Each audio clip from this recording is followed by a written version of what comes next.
And we are back, folks, here on the Michigan Insider Sports Talk 1050 WTKA, online at WTKA.com.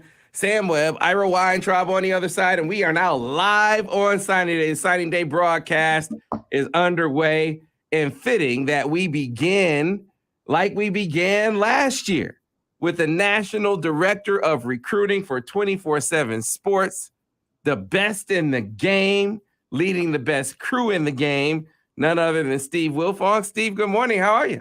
Hey, good morning, Sammy. Slept a few hours, man, but excited that this day is finally here because that means this day is going to be over at some point. I said the same thing to my wife. Man, I said last night it was about midnight. I said, can you just think tomorrow at this time we'll be done. We'll be done with signing day. But we're at the beginning right now. And like I said, I wanted to start it off just like we did last year, getting your perspective on Michigan's recruiting class. So let's just start there, kind of broad brush it for me. And we'll come toward the end talking about the portal and how that sort of affects the perception of the class. But just from your broad strokes of Michigan recruiting in this 2023 cycle, what do you make of their effort, at least thus far? Man, when you look at this Michigan recruiting class, 21 commits right now, hoping to grow by a couple more by the end of the day. But what's already in the fold, Sam, is a lot of size, a lot of length, a lot of just physical upside here. Michigan is going to be a very big, ferocious football team for years to come with this class. You look at the guys that they've recruited around the line of scrimmage on both sides of the ball. Enow Etta, 6'5", 265. I mean, you see pictures when these Michigan coaches went on the road the last few weeks. Like Jim Harbaugh is a big man. Mike Elston is a big dude, you know, and you see these prospects standing next to Jim Harbaugh, Mike Elston, and they're bigger than them and longer than them. I mean, like this is a big class that's going to allow Michigan to play the style of football they want to play for years to come. I think that the linebacker class really came together at the end here with Shamaz Bridgman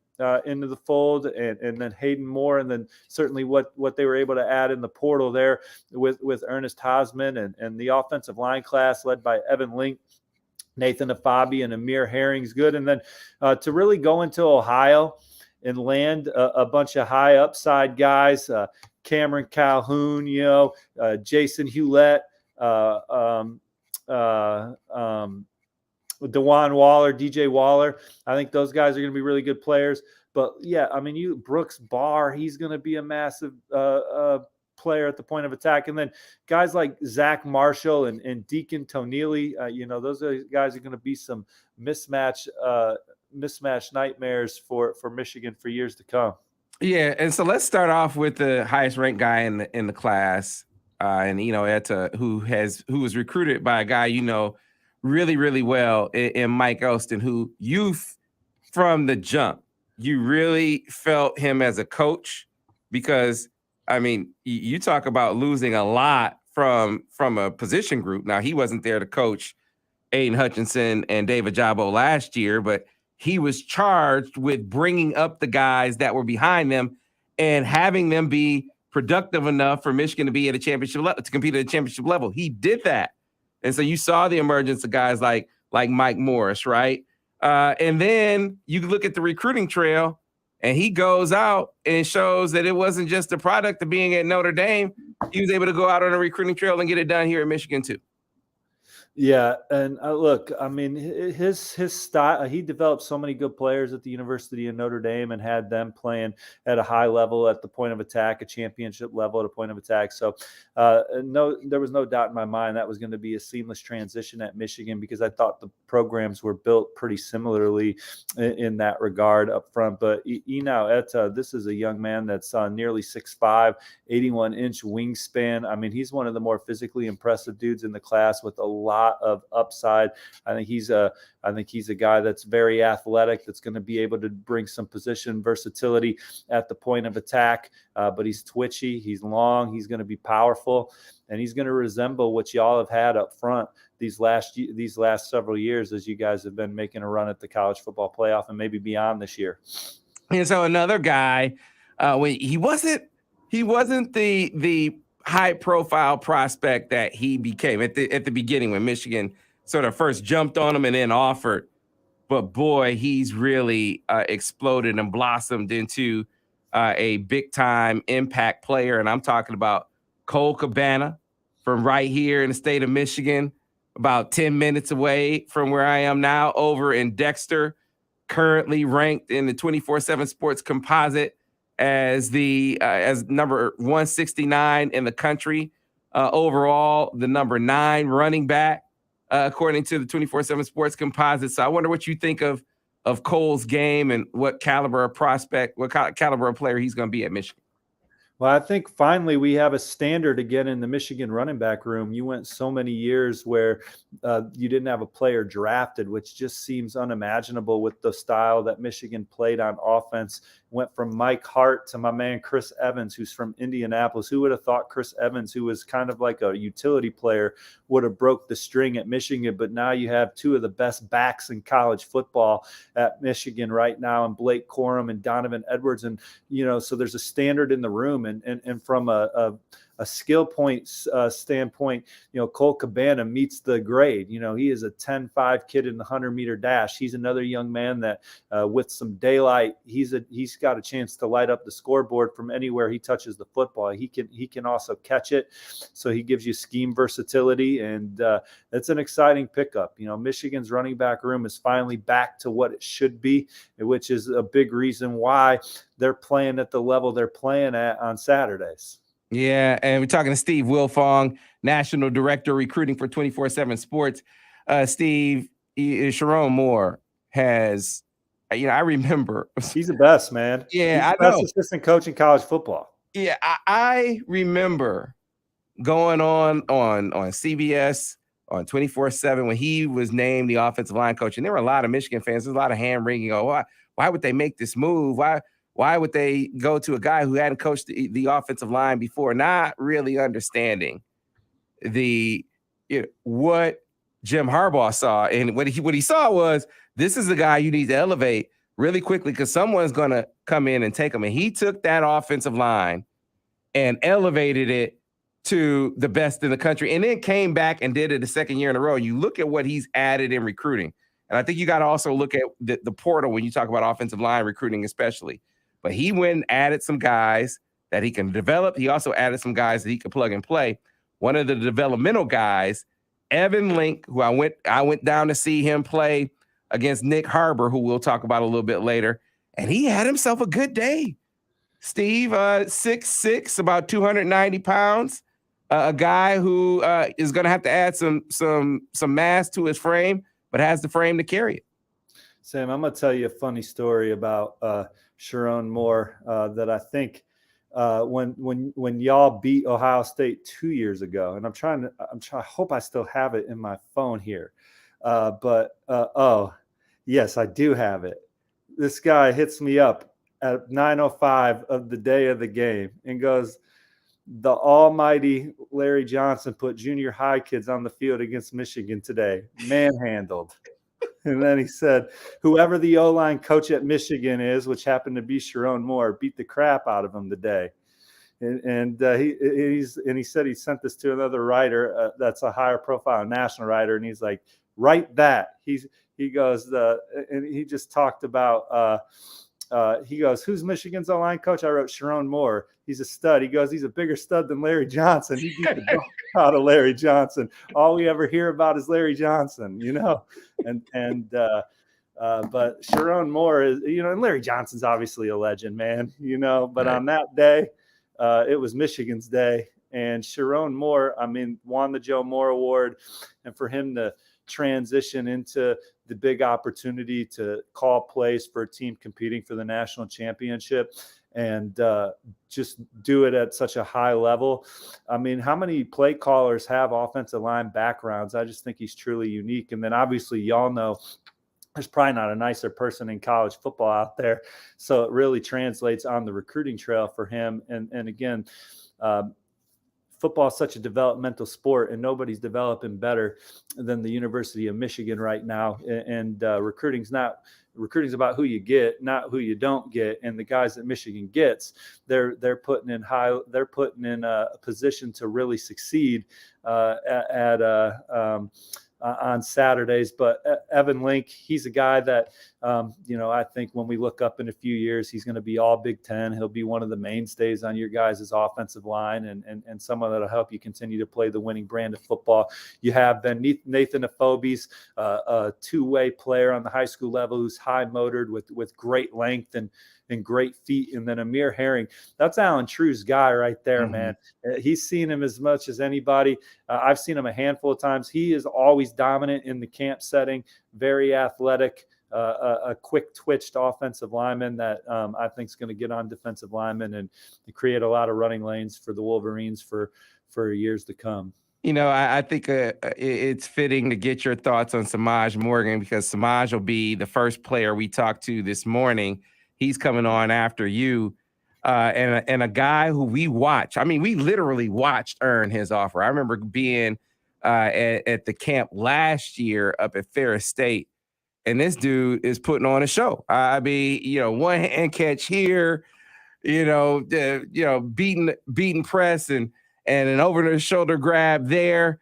And then the mentality that he plays with, the emotion that he plays with, I think is infectious. And I think Michigan feels like this is a guy who could come in and wind up being a playmaker for him.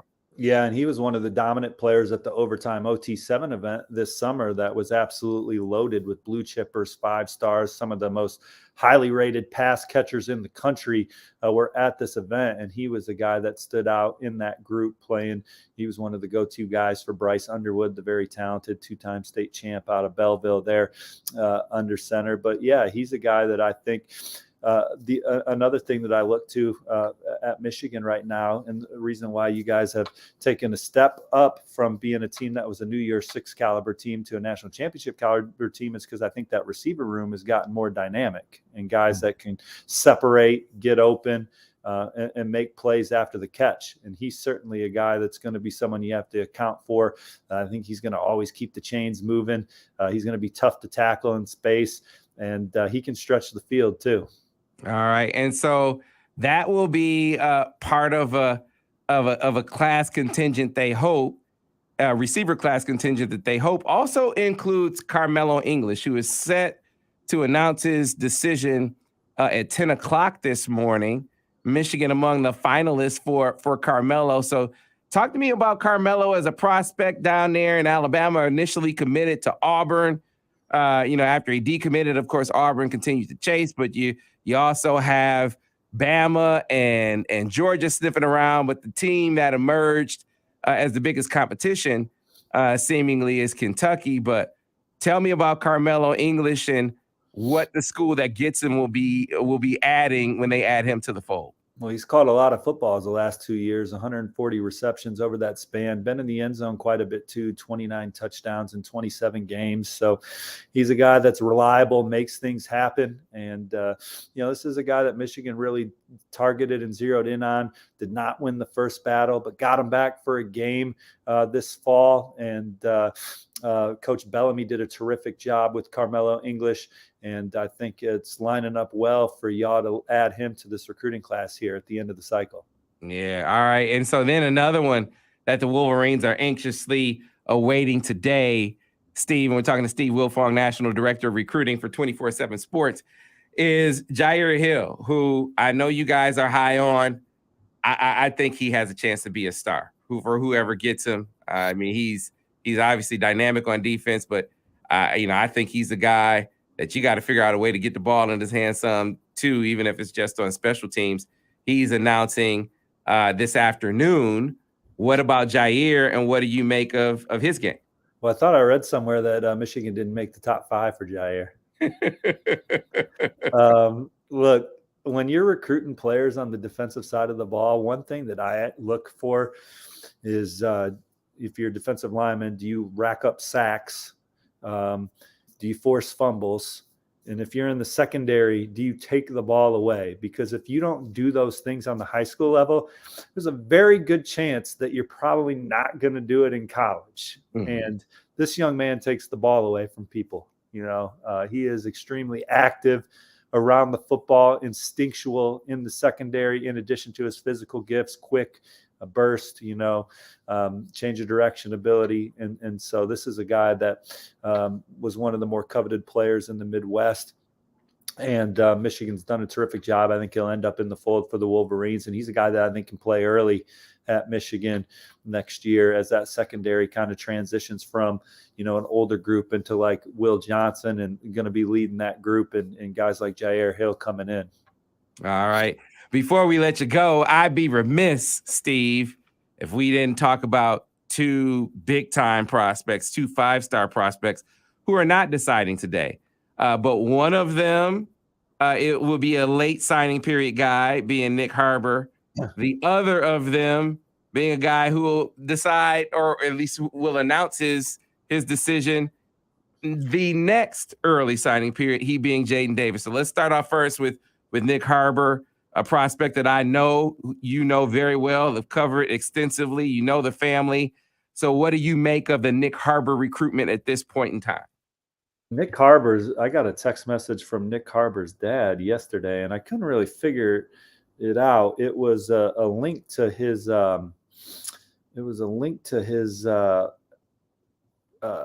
It's a prospects thing, and when I clicked on it, it's got Michigan kind of like here. I mean, like Michigan's kind of got like a blue. It's got like a square around it. I don't know if that means good things for the Wolverines or whatnot, but I asked and didn't get an answer just yet. But I think Michigan's an excellent position. Look, this is a young man that's wants to play in the NFL, has aspirations to run in the next Olympics, and he also is on track to be an orthopedic surgeon. He's got all the answers, man. He's blessed in every single regard. And I think Michigan checks all the boxes for what he's looking for in a school, which is, a very prestigious academic university that takes athletics very serious in an environment that he's very comfortable in. I think that his parents like Michigan a lot too. I think it's really resonated with them. I think that Maryland has done a good job as of late. Both his parents have graduate degrees from Maryland. They've been over there a lot lately. So I think that there is some, I think Maryland's picking up some steam here at the end. I think those are places that they feel Nick can fit in on and off the field and achieve everything he's looking to achieve. When he went on his visit to Maryland, he met with the athletic director, the school president, and one of the top orthopedic surgeons in the state. So they've done a good job here. I think he feels closest to the South Carolina commits. He's in a group text with them. I think he's got some connections to students outside of the football team down there at South Carolina, so they can't be slept on as well. We'll see who he visits in January. LSU is a program that's tried to hang around in there. We'll see if some new schools emerge because it sounds like he's wants to take his trips and announce in February. He'll be busy with track as well. Got the Under Armour game coming up, but Michigan's well positioned here. Family loves it. It's a program. It's a school that's going to have a great chance to sign him. All right, and then of course Jaden Davis. There was some talk about Jaden deciding in December. I've since been told that it's looking more like January as a possibility. What do you think of Jaden Davis, the prospect, and where do you think his recruitment stands? Well, I love Michigan's position here, right? I think that they emerged as the leader with several visits going back from the summer into the fall. Had a fantastic junior year, Sammy. Completed over 72% of his passes for over 3,000 yards, 43 touchdowns to just 6 interceptions. Won a state championship, including avenging their only loss in the postseason, where he played fantastic. Similar to kind of what we talked about with Michigan, man, the running back room is finally back to what it should be. Receiver room has really gotten a lot more dynamic and exciting as a whole. The quarterback room, I think under Jim Harbaugh, there's been a lot of game managers, guys that understand where to go with the football, call the right play, you're in the right protection.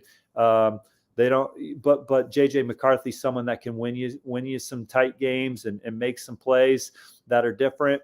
Jaden Davis can do that too, in my opinion. So I think if Michigan can land Jaden Davis and have him come in and be the heir apparent to J.J. McCarthy, you start to have a standard in that room as well. And so I really just think that Michigan has gone from a team that was always in the New Year's Six discussion to now they can win the national championship. Like they really have upgraded the talent level in some rooms where they were kind of average. They were always really good around the football, in the trenches on both sides, and at linebacker, but they're certainly on offensive skill getting a lot more exciting, and particularly at quarterback. And Jaden Davis loves the development that he's seen from J.J. McCarthy under the staff. The dads of both kids hit it off.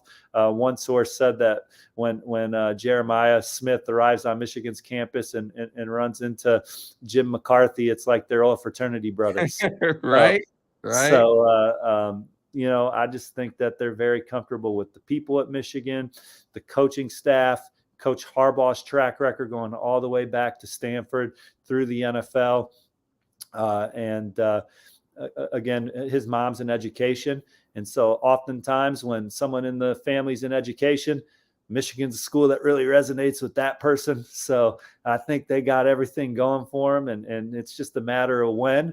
And when they get him in the class, he's going to be a lightning rod for other recruits to come join, similar to the way JJ was. Yeah.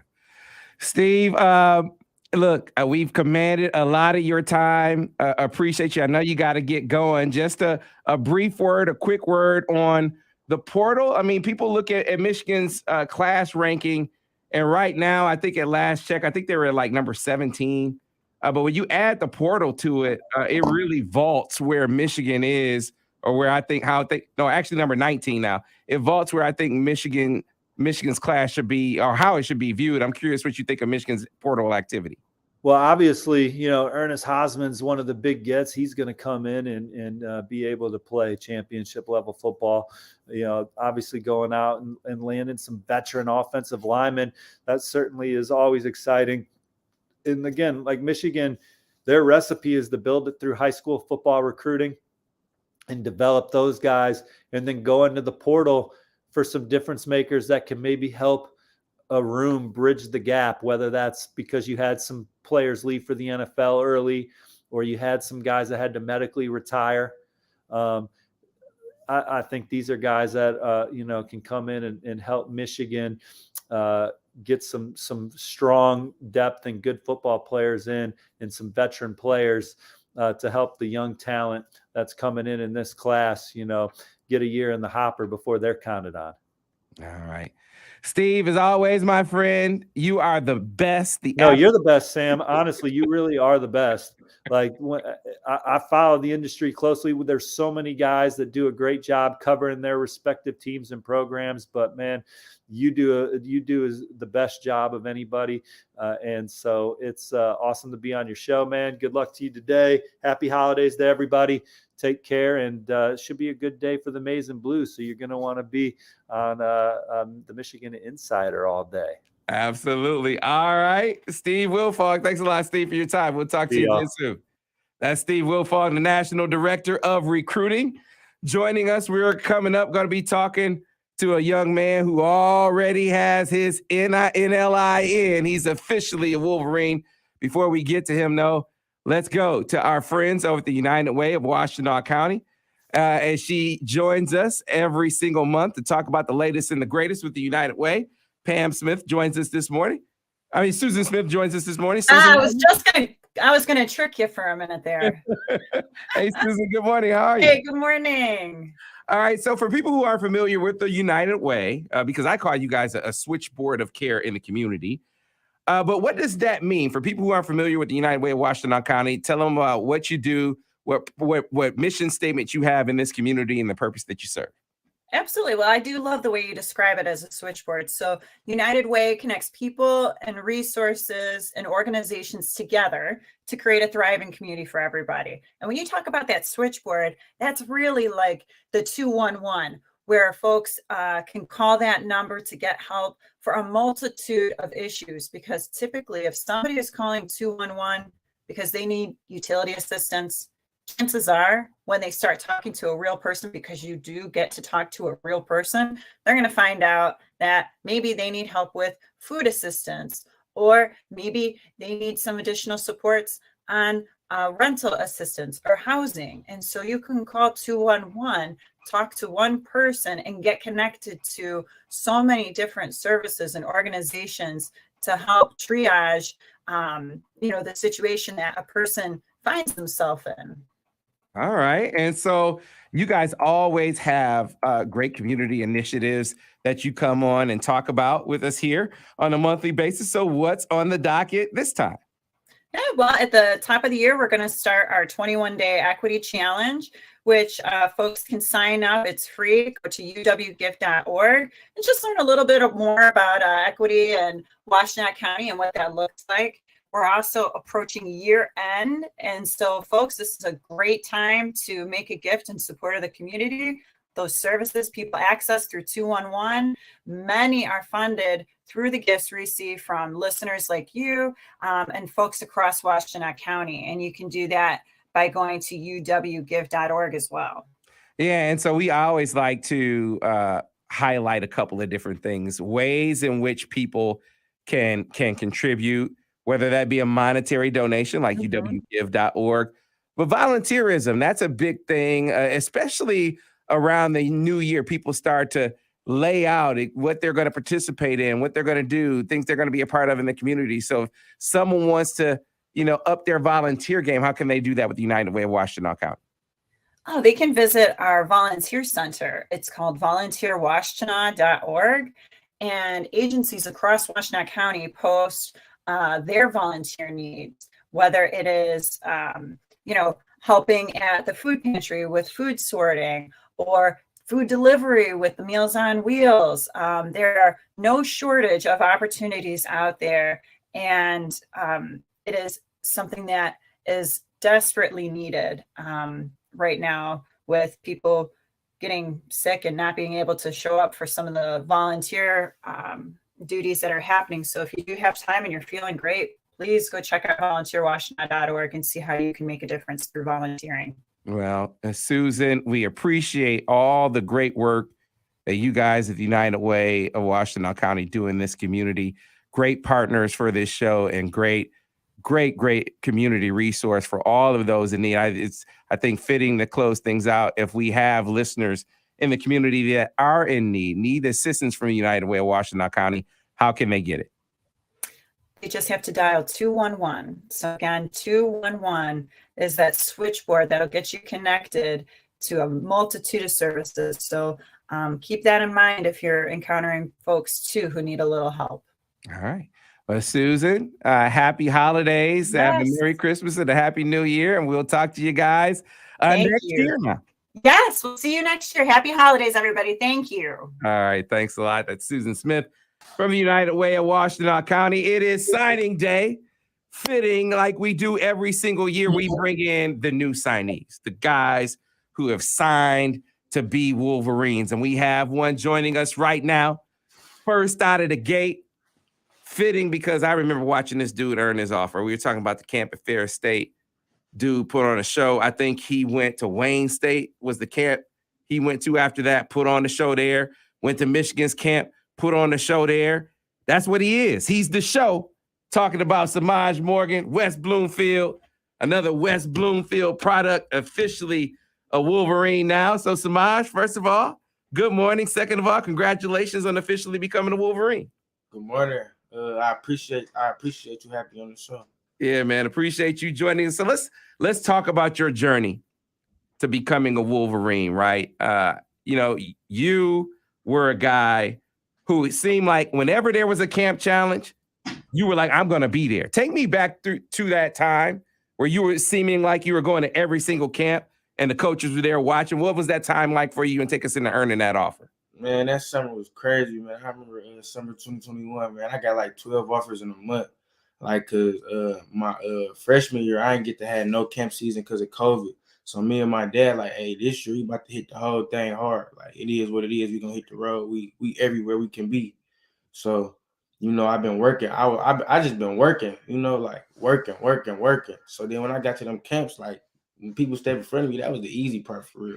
I already knew I deserved the offers and all that. I ain't never got to display my talents like that. So when I got around and people like start knowing my name, I made sure they knew my name. You know what I'm saying? Because I knew like I was real confident in myself. And like I knew once I stepped on that field, it wasn't nobody can do me. So was it always for you? I gotta show me, because you got Coach Bell there, and man, West Bloom. I mean, it's no surprise. I mean, you look over, you see a bunch of West Bloomfield guys at Michigan, right? So was it always about Michigan for you? And what about when you saw those coaches there? I mean, did it take on added meaning when Michigan was in the house watching you? To be honest with you, like my motivation wasn't to get a Michigan offer. To be honest with you, it was just like really like getting to where I know I could be. But like I did love Michigan and I did feel like I deserved one. So like when they was at most of them camps and they was seeing me work out, they're like, dog, look at him work. Then Gaddis like, hey, you gotta come to our camp. So me and my dad made sure we came to the camp. I went to the camp, had like 2 one-hand catches on somebody, you know what I'm saying? After the camp, Coach Josh Gaddis offered me. And then it was only up from there. Right. So 2 one-handed catches. I mean, that to me, you do more than make one-handed catches, but that is definitely what jumps off the screen, because it's not just one-hand catches in warm-ups like you see a lot of guys do. Right. This is one-hand catches when the show is happening, when the spotlight is on, man. So for people who haven't seen you play, break down, give the scouting report, break down Samaj Morgan's game and what they'll see when they watch you on the field. Man, I'm just a dog. Like if you did an X-ray of my heart, you would probably see a pit in there somewhere. But I'm just like a real gritty kid, you know what I'm saying? Real passionate about the game.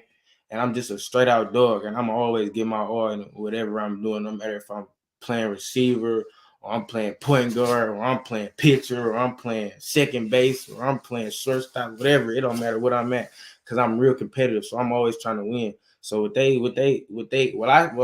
I say that they should see in my game is just like a dog that's gonna give his all every time. Is there a player in college or the pros that you compare yourself to, or that you try to emulate, or that people tell you remind them of? Some people say some people say Tyreek Hill, but I don't really compare myself to nobody for real. But like my favorite player is Walter Payton. So Okay. I like his game. Yeah, see, I can see that's Coach Samaj Morgan influencing the son. My dad didn't even put me on Walter Payton. I just like Walter Payton because like how hard he used to run. And I feel like I run real hard. Okay. All right, young fella. Yeah, man, I'm impressed. Then if you came across Walter Payton on your own, yeah, that's big time. You'll see when you get to Michigan. I mean, there's an analyst on staff that was one of Walter Payton's. Was at Jackson State with Walter Payton, so you'll be able to get some firsthand knowledge of that. But one of the things that I saw from you this year, man, it was a different role for you, because now you're not just it's not just about Samaj Morgan being the best player on the team. Now you got to be even more of a leader. Mm-hmm. So what was that process like? Was that a natural thing for you, or was that something that you had to grow into? Well, so growing up, everybody always told me I'm like a natural leader. People would follow me. I'm doing the right things. You know what I'm saying? So like really like growing into that leader role started last season when we lost to Rochester Adams. Mm-hmm. I really realized during that offseason, like Coach Blackwell always drilled it in my head, like you are a leader and you gotta lead, and these kids gonna follow you, your teammates gonna follow you, so you gotta make sure you always doing the right thing. And like so that's just like what I was really working on during the offseason, like trying to like become a better leader, because I know that them kids on my team was gonna look up to me, and I was gonna be like somebody that was like gonna lead them somewhere that they wanted to be, even though he came up a little short. But I just feel like me like trying to step up into that role, I feel like it worked a little bit this year. You know what I'm saying?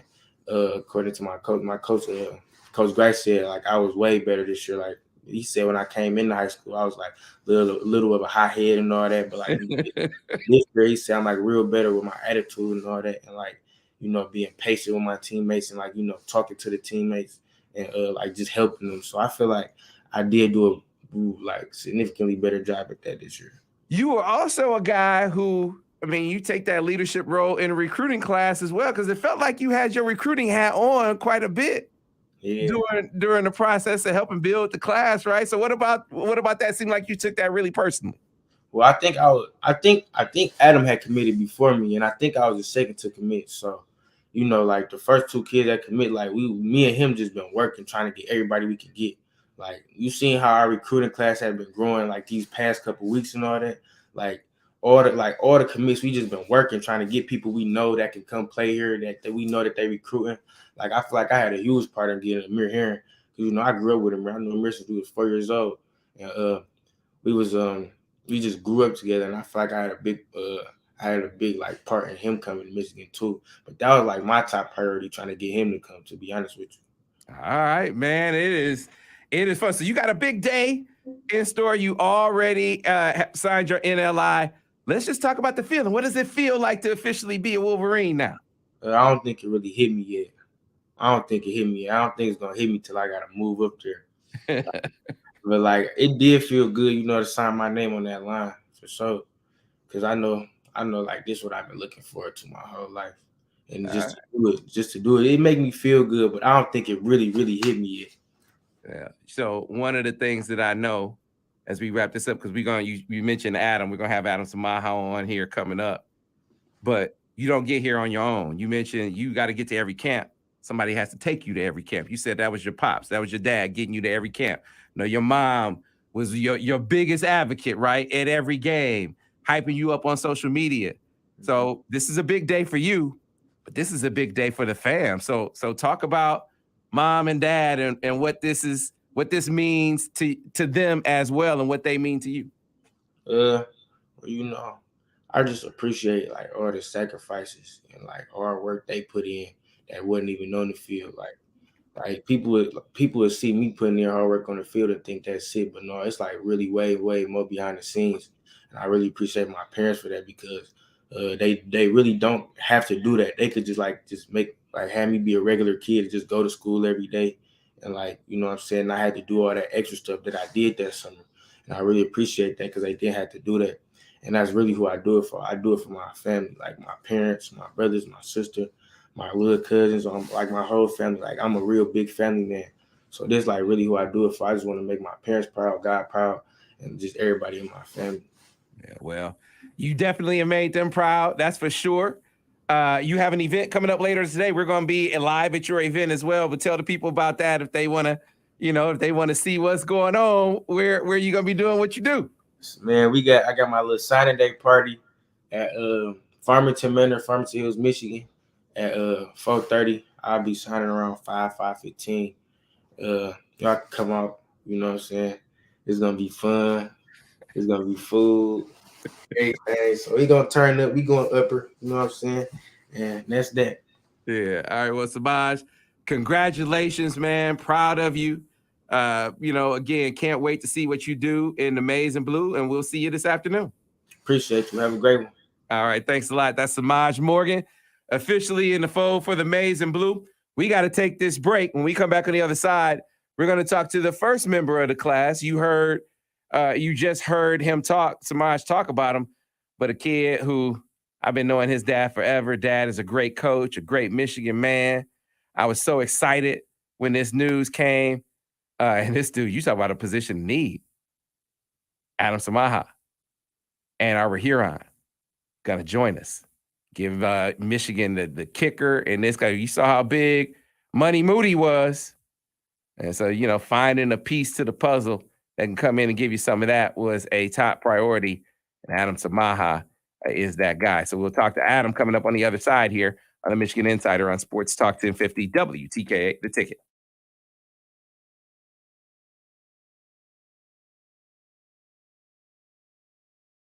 Leave the mic on so I can speak to the people. Let me go ahead and text the link to Adam So he could come on with the people. See, this is live radio, folks. This is how we do it. All right, text the link to the people, or to Adam. Come on in. Yeah, I think you can see with Samaj. I mean, you know, it's that typical sort of alpha receiver mentality. Couldn't you feel that? Definitely bring some of that to the fold.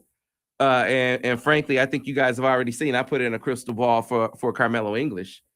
I think that those two guys are peas from a pod in that way. And so, you know, I love how their mentality, the mentality of these guys complements the current receiver room. So again, Michigan has some young talent. Like I think when you look at Amarion Walker, when you look at Darius Clemens, when you look at Tyler Morris, you know, these are all Americans. First of all, that's number one. But second of all, you know, you look at the physical complement, more so with Amarion and Darius, you add to it, you come behind them in a class with guys like Samaj, and I think eventually Carmelo English. I think that you have guys from a size standpoint and kind of game standpoint are excellent compliments, but they're also mentality-wise compliments because, you know, Amarion is more of he's kind of a laid-back, soft-spoken, reserved guy. You see some dog in his game coming out, but he's not that real boisterous guy. Same thing with Tyler. Not that real boisterous guy. You know, dog in his game, but not that real boisterous guy. Darius has a little bit more of that outgoing swagger, but not like what you just saw from Samaj Morgan.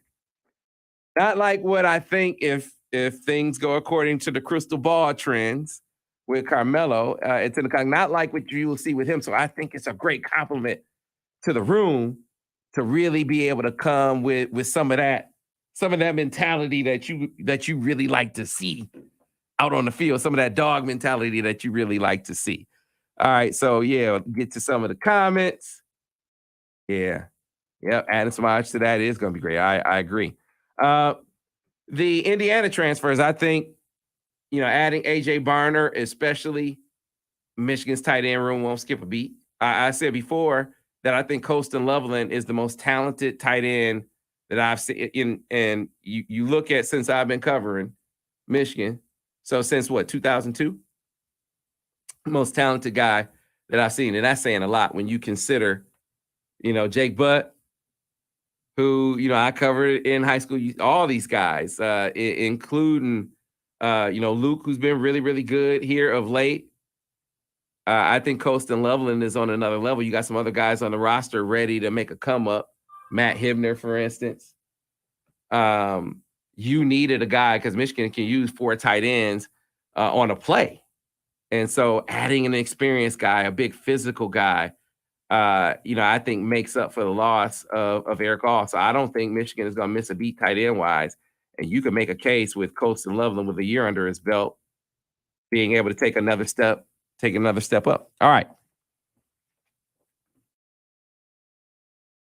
Back on radio in 5, 4, 3.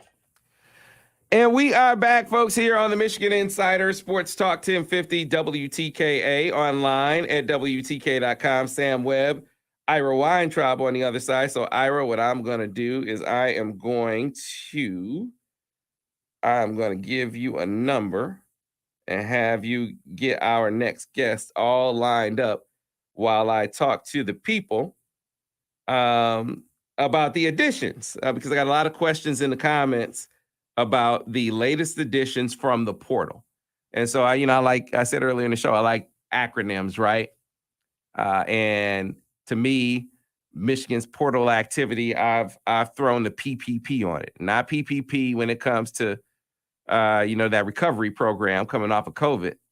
I'm talking about the portal equaling plug and play for Michigan. Michigan they're building and recruiting and tweaking in the portal. And so you look at the additions that they've had, and you have guys that you're going to be able to plug and play on the offensive line. Now, not to say that it's going to just be given to him, but guys that you can legit say are favorites for starting spots. So Ladarius Henderson, of course, a guy with inside-out versatility on the offensive line, which we laid out. We also, you look at a guy like Miles Hinton, who they recruited out of high school, coming in, a big physical tackle prospect with experience. Drake Nugent at center. Really, really intriguing, and I'm really going to up the competition there. A veteran starter now at that spot. And what you're trying to do, I heard some people say you don't really want to be in position with some of these young guys where they're thinking about you bringing in transfers. You emphasizing competition, right? And so it won't be granted or given to them coming in the door, but it's gonna be more competition, and you hope guys don't run away from that, but you let competition sort it out.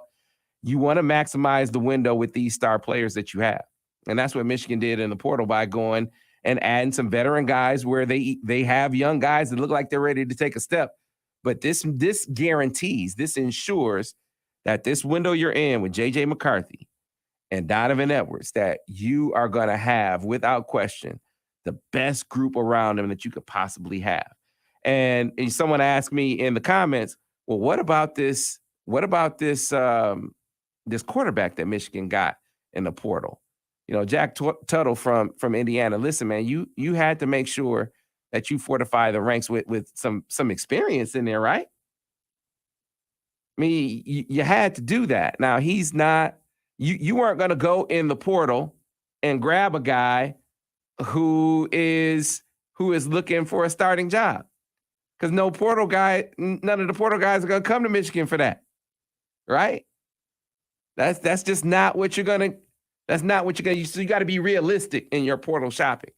You needed to get a guy who understands that role and is willing to accept it, that he's competing to be a backup. You were able to do that with a guy with some starting experience in the Big Ten. So, not every spot, when you go portal shopping, are you going to, especially in a situation like that, are you going to be able to get a guy who's going to come in and, oh man, I can't believe they got, he's not going to wow you, but that's an important role, a very important role to have a guy to come in, have some Big Ten experience, can run around a little bit as well to help fortify those reserve ranks. And that's not a guarantee. He's going to have to compete too, but it gives you a little bit of security, right? All right. Here's what we'll do. We'll get to a break. We will move Adam into the 8 o'clock hour, because next up, we're going to get to Cole Cabana's trainer, one of the guys who really alerted me. Oh, wait, no, we got Adam. All right, so we'll push off the break. Tell my man Reggie Wins, hold up, Reggie. I'm texting Reggie right now. That's Cole Cabana's trainer. So he'll come on in the 8 o'clock hour. But right now, we got to get to a young man who you talk about being really excited. I've known his dad forever. I remember when Michigan stepped to the fore. I remember when Bama was showing him love, and watching him blossom into one of the elite kickers in the country has been emotional, right? And exciting to see. And I'm talking about Adam Samaha from right here in Ann Arbor. Adam, first of all, good morning. Second of all, congratulations on officially becoming a Wolverine. Good morning. Thank you so much. I appreciate it. I'm very excited. Yeah, man. Very exciting. Excited for you. Excited for your family. But let's go back to the process. When all of this started to unfold and you're getting all of this attention from a number of schools, including Alabama, right? And then Michigan jumps into the fold. Kind of take the fans through that process. Nothing but respect to the other schools that recruited me. Once Michigan was on the table, I think most of the schools understood, okay, this kid's from Ann Arbor, so that's pretty much a done deal. And I've always been a Michigan fan growing up, so, dream school, and I'm very excited, and I have a great opportunity in front of me. So take us through your development. Like, there has to be a point when you're coming along where you're like, hey, I can do this not just at a high school level, I can do this at a college level. When did that start to manifest? When did that start to to show up in you, that belief or that feeling like this could be something more? Well, I've always had that like confidence in myself, but I also stay level headed, and I always know that there's so much more room to grow, and there's so much like knowledge that I still have to learn, and just keeping that mindset will just set me up in the future. All right. So it was kind of a whirlwind deal because, like I said, I know you got Bama sniffing, but Michigan comes in with that offer, and you said people they said cancel Christmas. He's going to Michigan, but when you got that offer, take me through that moment when it came and everything that led up to it. I'm smiling just thinking about the moment. I remember the conversation we had with Coach Harbaugh up in the big house, and it was just a great experience. Just it felt amazing, and I knew it was home as soon as he said those words, and here I am today. All right. So again, you step into a role where you look at Michigan now, arguably the best kicker in the country. Didn't get the Groza this time, but he's a Groza guy. You got a chance to watch his development. When you talk to Jim Harbaugh, when you talk to the coaches at Michigan, what did they say about the expectations for you coming in the door? I mean, is there an opportunity to maybe have that job as a true freshman out of the gate? What have they said to you about it? Well, the first thing they said is just to be me, and I shouldn't be anybody else, and just be the person that I was when they met me and when they recruited me, and just throughout the 4 years I'm at Michigan, just be me. And I'm always going to work my hardest, keep my head down, take every ounce of coaching, and I hope I get to earn the starting job as a freshman. That'd be awesome. Yeah, the only freshman is Garrett, right? Because Garrett Reeves I'm sure Garrett's listening, and he definitely is excited about this. But we've seen it. Not my first sort of full recruiting class now 20 years ago. How long I've been doing this. It was Garrett Reeves, and he came in and he was Michigan's kicker as a true freshman. So we've seen it be done. Adam, let's talk about some measurables, man. What's your range? What's your longest kick? Tell the folks about your game and what they can expect to see from Adam Samaha. What I would like to say to the fans is, first of all, thank you guys. I love you guys so much. Personally, my longest field goal in a practice is 66 yards, but in game, inside of 50, I'm 100%, and my longest from 49. Okay. All right. So I mentioned how this is, and I said this to Samaj, it's not, you go through a process like this, not just about you, it's about your family. I know that your family has been all over maximizing the opportunity for you, taking you wherever you need to go, whatever camp you need to participate in, whatever school you want to see. So how about giving them a nod this morning, Adam, and what they've done and everything they've meant to you in this process? I mean, they're the ones that give the most confidence to me. They praise me the most, but they're also the two people that I know will just humble me as soon as possible. So I have a huge thanks to them, and I'm so grateful for them being my parents. All right. So another thing that we saw you do once you got into class, Adam, I mean, I see you everywhere. You were at Cole's announcement. I mean, you're at any support you can show for your future teammates. You're always there showing it. And you were a very active recruiter. So was that something that came naturally, or did the coaches ask you to do that? No doubt. I mean, whenever I can show support to a fellow Wolverine, I'm going to do it. 100%. It's basically just for me. I love showing love to people. I love the respect when it comes to them, because I like when I get respected as well. So great opportunity, and I'm very proud of the other Wolverines that have also signed. All right. Well, Adam, we appreciate your time. Congratulations on officially becoming a Wolverine. I got to send a shout out to my guy, Waleed. Waleed.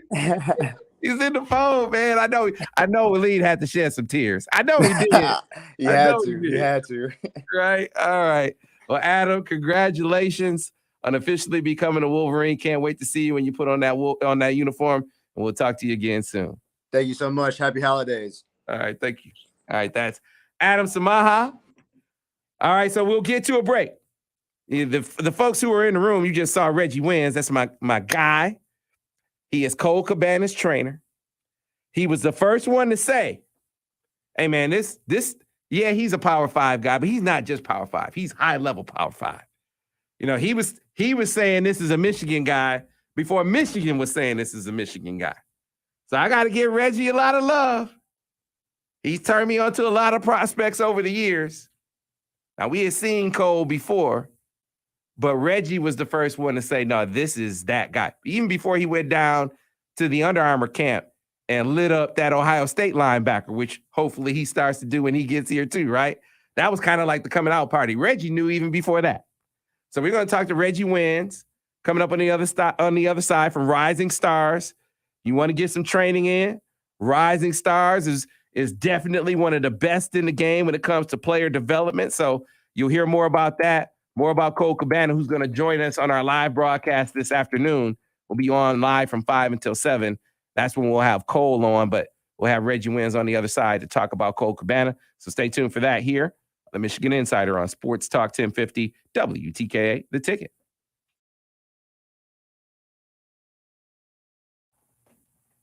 Clear on the radio. All right. So yeah, this was did we take a break? Did we have a break that hour, Ira? Or did we blow through the whole hour without a break? We blew through the whole hour without a break. No, there was a break. Oh, there was a break in there. It all runs together for me, man. All runs together for me. So coming up next to the folks in the room, we are going to have Reggie Wins on. So, Reggie, we aren't live on the radio yet. Give us a couple minutes. And it's fitting that you're coming on at this time because Cole Cabana is officially in the fold. Right? Let's go, baby. Let's go. Yeah. So, before we get to talking about Cole, tell the folks here in the room about Rising Stars recruiting and all the great work that you do with your crew over there. All right, yes. Rising Stars is a development program that we mentor student athletes, help them find a home in terms of football scholarships, development, and just mentor the young men to develop from college, high school to college to the pros. And just trying to get them always informative information to be developed and be better. Yeah, man.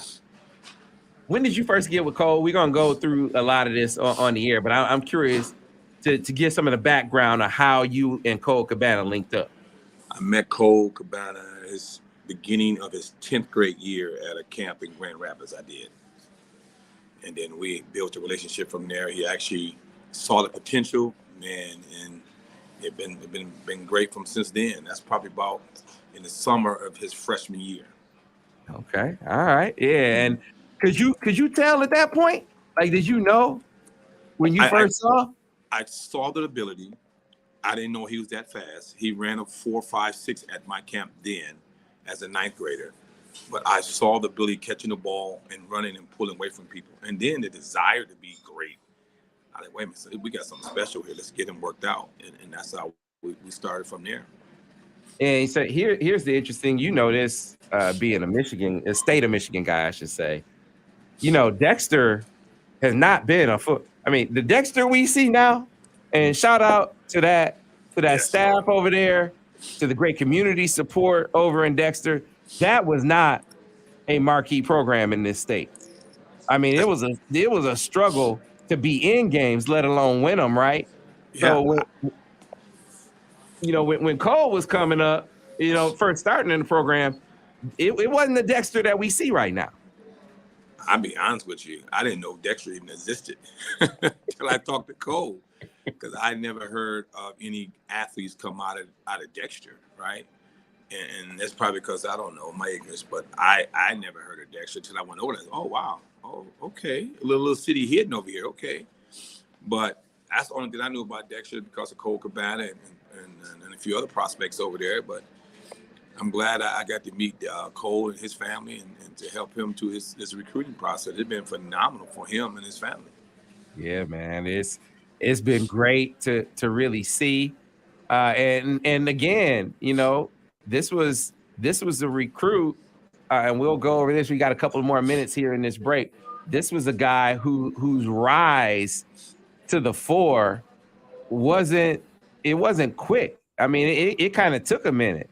And it kind of took a minute, even for Michigan. Reggie, I got to give you props because you were saying from the jump, and you were even saying You were even saying to Michigan, like, hey, this is a dude, y'all. And he had to show it, but eventually he Sure. proves you right.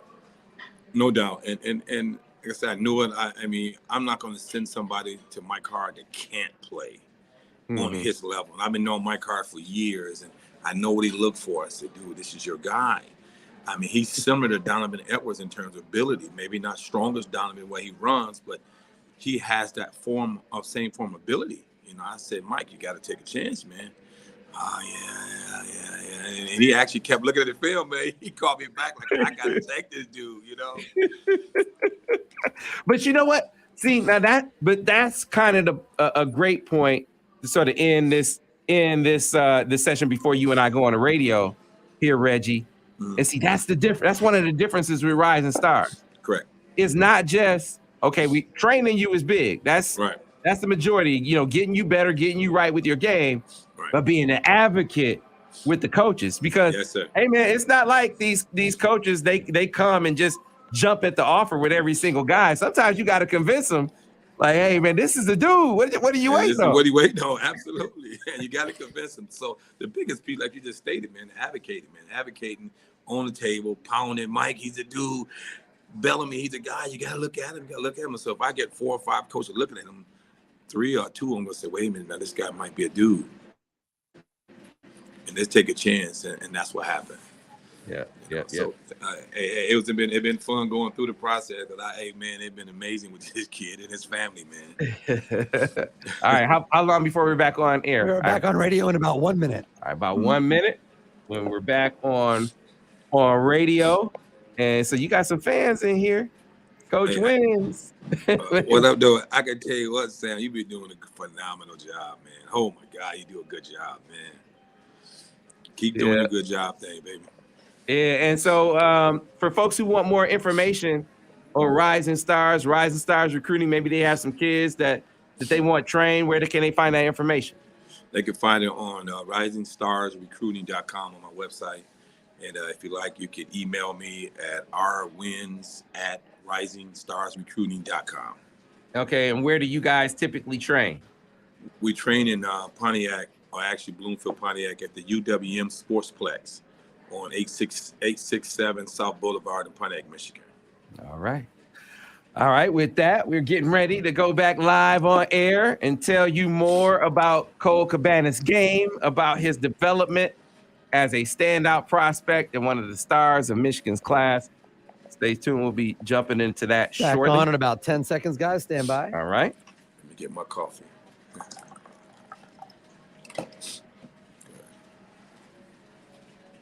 And back on radio in 5, 4, 3. And we are back, folks, here on the Michigan Insider on Sports Talk 1050 WTKA, online at WTKA.com. Sam Webb, Ira Weintraub on the other side, and joining us. I teased it before we went on. This is my man. This is my guy. It's like a family in the training, the training and recruiting circuit on the high school level with various coaches and various trainers. And so one of the guys who I trust, when he tells me this is a guy, say, hey, Webb, this is a guy, I listen. That's Reggie Wins. The only guy with shoe game like mine is Reggie Wins for Rising Stars. Reggie, how you doing, man? I'm great. Good morning, Sam. I'm good. Thank you. It's good to see you. I mean, I give you an example. I remember a couple years ago, he's like, Webb, I got this offensive lineman. He's from Sterling Heights, Stevenson. He's a basketball player, but, I think he's going to be a guy. He's training in my thing. And it was Giovanni El Hadi. Michigan hadn't even heard of Giovanni El Hadi at that time. Sir. They heard about him after that Rising Stars camp, right? Immediately after that was when Michigan got on him. So when I say Reggie is in this game, and so brought you on this morning to talk about another one of your proteges, Cole Cabana. So first things first, Reggie, good morning. Welcome to Rising Stars Recruiting. Tell people about Rising Stars Recruiting. Good morning. Rising Stars is a student athlete development program on the field and off the field, mentoring information as well about from high school to college, how to get to the pros. So my job is to save my babies through football, and that's getting a college scholarship or getting a degree. So my job is to put them in a situation where they become successful citizens of the world. All right. So you told the folks on the stream during the break about how you and Cole Cabana came together way back freshman year, right? When did In you this freshman year. realize? Yeah, when did you realize he was a guy? Though, when did you start to say, okay, now this isn't just a MAC player or even low level Big Ten. Like this dude is elite. When did you realize that? I realized I saw the building beginning. I didn't think he was that. I thought he was good. He ran some good times. But when I watched the video from Ohio, the Under Armour camp, and when he went at that linebacker, and I already said he got the potential, but I watched him and said, oh my God, he even got the dog in him. So when he went against that linebacker, man, he dominated the linebacker and they was jawing back each other. I'm like, oh my goodness, this is going to be my dude now. He got it now. The skill set was there. Now you got the attitude too, man. We got something here, you know what I mean? And from that day, man, he just took off like a rocket, man. Yeah. So that linebacker that he dusted off that day was CJ Hicks. Yes. Right. Yes. It was. I named names. I know. I named names. It was CJ Hicks, and it's CJ Hicks older than him, and you know how it is. Oh yeah. He got profile, right? Yes, he steps in the camp, and they say and it happens they say, No doubt. Man, I got that guy. I got that guy right there. Yep. And then Cole went out there and dusted him off. Dusted him off. He had and that confidence from there, man, from this 5-star. I mean, he like, oh my God, I can do this. And that changed his whole perspective of how good he can be. But the amazing part about Cole is how fast is he? Mm-hmm. And I timed him at a 4.28. He ran a 4.32 on the bus tour at some universities. And it's funny, we ran at West Virginia and they made him run again. Like, hey, run again. And he still ran a 4.34. They couldn't believe it. So, and that's what a lot of people don't know about Cole. Cole can really, really run. Yeah. Really run. Yeah, he has game-breaking speed. Yes, sir. So obviously his talent is what ultimately earned him the offer. But this was a process with Michigan, and you were integral. Yes. You were integral in that process. So kind of take us through the recruitment, kind of the other schools that were really chasing it, and then how Michigan eventually came to the fore and came down with that offer. Take us through how all that played out. Well, relationship that I had with Mike is like brothers, man. I've been knowing Mike for about 15 years, and since I started in the industry. And Mike is a tough coach. And Mike also knows talent, and he evaluates what he wants. So I'm like, Mike, man, this kid is good. You got to see him, man. He's already, I see him. He's all right. He's all right. He said, I said, Mike, look at it, man. I'm going to send you some workout film. I sent Mike some workout film and moving, catching the ball, routes. And Mike said, wait, no, he's not bad now. Okay. So I kept being persistent with Mike and sending him different tapes and workouts so that Mike can see his natural ability. So Mike would say, man, I like to see him run through the hole a little bit more. In high school, I think it was his junior tape or sophomore tape. I like to see this. And we worked on that in the off season. And oh my God, Mike called me back and said, hey, this guy's good. I think I'm going to take him, man. Now, if anybody know Mike Hart, man, Mike Hart is one of the toughest recruiters around. I mean, honestly, if you know Mike Hart, if Mike Hart like you, he's going to love you because Mike Hart is hard to please. Took you a minute. Did you say I told you at one point, Reggie? Because it sounded like it took some work on your part to convince him at first. It took a lot of work, and after a while, he said, "Yeah, Reggie, he's the best running back in the Midwest." He said, "Oh my God," he said, "Yeah, you're right, man. My bad." So it took some work, man. So convincing, man, and then once I got him on board, and then it was easy for everybody else because they saw the talent as well. But if I get Mike Hart approval, I know he's a dude, mm-hmm, and he did that. So yeah. So let's talk about Cole's game and how it translates to Michigan, because here's what we know. Cole can catch the ball. Yes, sir. Cole can run the ball. Mm-hmm. He's certainly not scared to stick his nose in there and run between the tackles. Nope. And so how do you see him fitting in at Michigan? And who would you compare him to? For people who haven't seen any film at all, who would you compare Cole Cabana to? I'm sorry, Donovan Edwards, man. Cole and Donovan is similar. Donovan got a little more experience, a little more stronger. See, the fit for Michigan is like when they have Blake Corum, Haslett, and Donovan. Okay, you got the big back, you got the between the tackles, you got the receiver / athlete, which is Donovan, that can run the ball. Donovan have proved to people that he's a running back this year, not just an athlete. So what's going to happen with Cole? He's going to fit that role. Donovan's going to bump up to Blake Corum and be that running back. And Cole Cabana going to be the athlete. He can catch the ball, swing route. He can run good routes, got great hands. So it's so perfect. If you can pay attention to that Haslett, Blake Corum, and Donovan, now you bump them up. Donovan be that running back. Now you got your athlete with Cole Cabana. So it's a perfect fit. And then Michigan loves throwing the ball to the running back, especially when they're running 4-3s and 4-4s. And no linebackers checking them boys. So it's a perfect fit. Honestly, it's a perfect fit. And not just a perfect fit, man, beyond a developing coach, man. So Mike is developing these boys out there, and they go into the league. So if you want to be a football running back and play at Michigan, Mike Hart's that guy, man. All right. And so, Reggie, I'd be remiss if I didn't ask you to forecast for me to kind of look ahead to some of your other guys. Like, who are you telling Michigan about now? Who are you saying, hey, coaches, check this guy out. He's going to be a dude. Who are those guys, or who's that guy that you're telling them about now? Avery Gosh from Groves to 2025. Deshaun Lanier from Chippewa Valley, big-time athlete out there, another 2025. I'm in love with this kid from Plymouth. It's Iris Cotton, offensive tackle, 6'4", 6'5".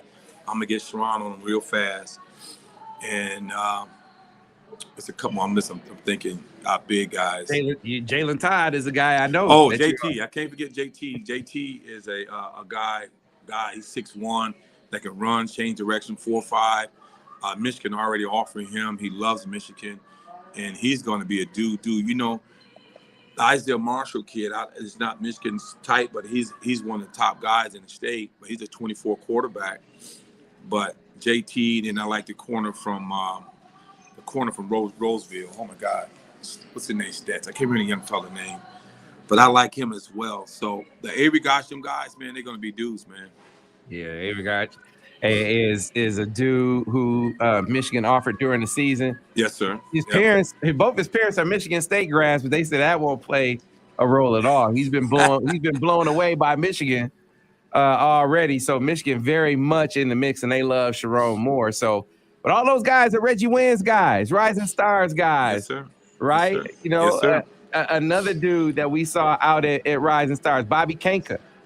You know, Bobby Kanka, big fella, yes. Yeah, is another guy who I'm really, really intrigued with and by, and who I think is going to be a guy. You can see him all over at Rising Stars. Yeah, and Bobby is impressive. I don't know what he is right now, but he's 6'5", 6'6" now as a 10th grader. He can be, the sky's the limit for him. He has all the tools and the potential to be that next guy. And his father got so much football background that's going to help him out tremendously with his recruiting process. So I like Bobby a lot. Let me send a shout out to my man T Quinn from over at Plymouth High School, member of the '97 championship team, proud Flint native. Okay. And you mentioned Idris Cotton, and that's one of T Quinn's guys. And Terrence, I made sure, because I interviewed Idris, and I made sure to ask him. I said, "Hey man, T Quinn, one of your coaches?" He lit up. He was like, "Yeah." I said, "He talk about Michigan?" I said, "Yeah, man." So he's not to say that you would push a guy anywhere, but still, that's a young up and comer who's already visited Michigan, and it's going to be interesting to see his development, because I know that's a guy that a lot of teams around the state are checking for and monitoring his development. And that's the key right there, man. I tell my young guys, it don't make a difference where you go to be recruited. Just be recruited, do the things, get out and do stuff, visit, work out, and you have an opportunity to pick up. I mean, how many guys come from Plymouth? It's a few, but he has the natural ability to be that guy. So depending on how to develop off season, and if he follow instructions, like my mama say, he'll get an A, and he can be that guy. I'll be honest with you. All right, let's close things out, Reggie, one more time about Cole Cabana. So when fans see Cole Cabana on the field for the University of Michigan, what should they expect to see? What are they going to see? When he takes the field? Hey man, you're going to see excitement, man. You're going to see speed. You're gonna see intense with this kid, man. Got a beautiful smile like Donovan, man. He's gonna run around. You're gonna see a heck of athlete. So for Michigan system, for him to throw them little flat balls, yeah, we're gonna see some 90-yard runs out there, baby. You can see that 4-3 running down the sideline. Yeah, man, he's a tough cover. He's a tough Yes, cover sir. with that speed. You can't Go teach that backers. speed. Yes, sir. Yeah. All right, well, Reggie, hey, man, another great job. You know, I appreciate you coming on with me this morning, taking time out of your busy day. You know, we'll be seeing you back out of Rising Stars. Tell the folks one more time about Rising Stars recruiting, if they have any prospects that they're raising or that they know that need training. How can they find you? You can find me on my website is risingstarsrecruiting.com, or you can email me rwins@risingstarsrecruiting.com. All right. Reggie Wins, Rising Stars Recruiting. Appreciate you, brother. You know, I'll talk to you again soon. All right, fam. Thank you. I appreciate you. Thank you so much. All right. All right. That's Reggie Wins from Rising Stars Recruiting. I guess I have a little bit of housekeeping that I need to be doing. This is a show, right? So I want to remind the people, the beer tour is undefeated. Did you hear what I said? The beer tour is undefeated. Technically, the Lions are undefeated during the beer tour. Let's give the credit to the football team actually winning. But I think that we're contributing to the Lions' success. Every stop we've made on this beer tour, because I don't know a thing about craft. Well, I know a few things about craft beer now, but at the start, I had no idea. You know, I'm a hard cider guy. I call myself a hard cider connoisseur. People ragged on me for that. One guy said, as famously now, man, you must drink from a sippy cup. So I said, first of all, I'm going to drink my cider. I don't care what anybody says.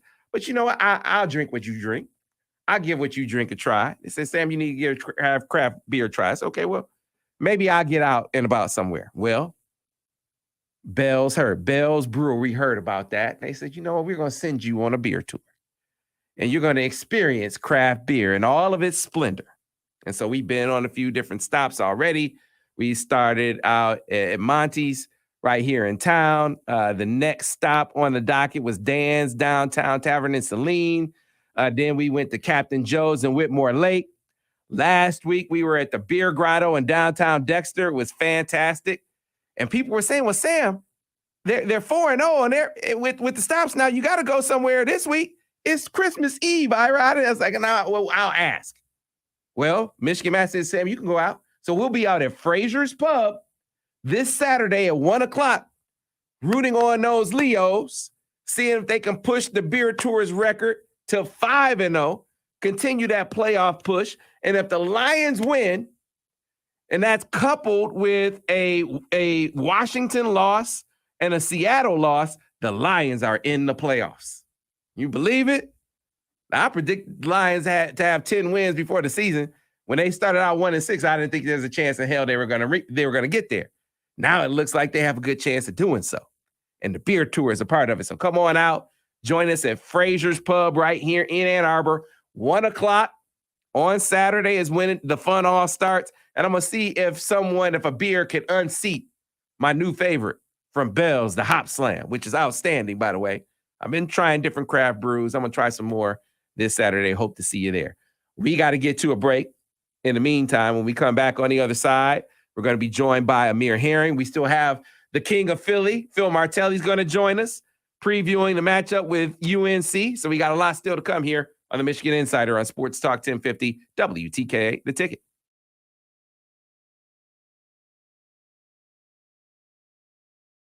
Clear on the radio. All right. I am sending Amir. Let me send Amir the link so he can come on.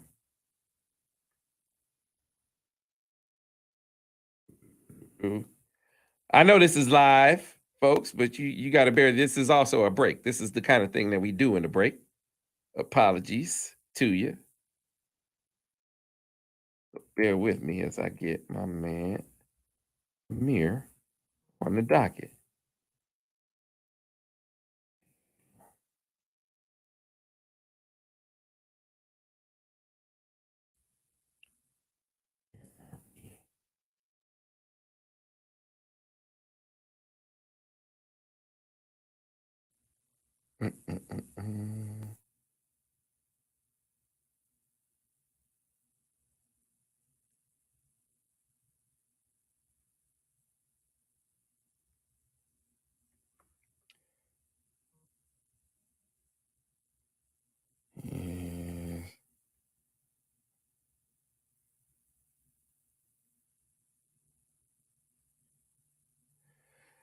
All right, folks. All right.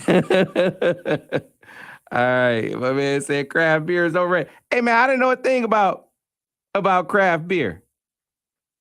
I didn't know a thing. Hey, and you know what? Here's someone after my own heart. Look at this. I appreciate the love. Blank name. Why are you always blank name? Like, what's your name? Put your name on, man. Sam, not that I'm a big craft beer guy, but saying craft beer is overrated would be like saying football's over. Like, craft beer is way too generic. There are certain craft beers that probably are very overrated. Yeah, Victor's history says if you want the real from Sam, come to the beer store. We do. Yeah, once they get a few in me, I do tend to let a little more go. I will say that. Yeah, Dooley is Dooley's been there. We're working on getting Dooley out there. Christmas Eve is a tough pull for some people, but you might have some wine trubs. Sam, some wine trubs might be there at Frazier's. I have fun with the wine trubs when we're out. Man, I will say this because we're working when we're. Yeah, I mean, I thought the slippery noodle was a ton of fun, but we were working. Yeah, we're pretty much always working. Yeah. When we go on the beer tour, I'm not working, so I've enjoyed it, man. I've enjoyed it more than I anticipated. You know, I always enjoy being out with the people, but I'm not a big beer guy. Yeah, I'm not a big beer guy, but I've enjoyed it. But I get it because football game day, like the Noodle or the Victor's Lounge, those games, there's a lot going on that, yeah, you're hanging out. It's fun to hang out with everybody, but there's some stress involved with game day, making sure our broadcast works or all that kind of stuff. We're back on the radio, Sam, in about 20 seconds here. All right. I have the link out to Amir, and so hopefully we'll hear from him shortly. If we have to push him down, we will get to the King of Philly, Phil Martelli. The King of Philly should be calling in as well. Stand by, everybody. All right.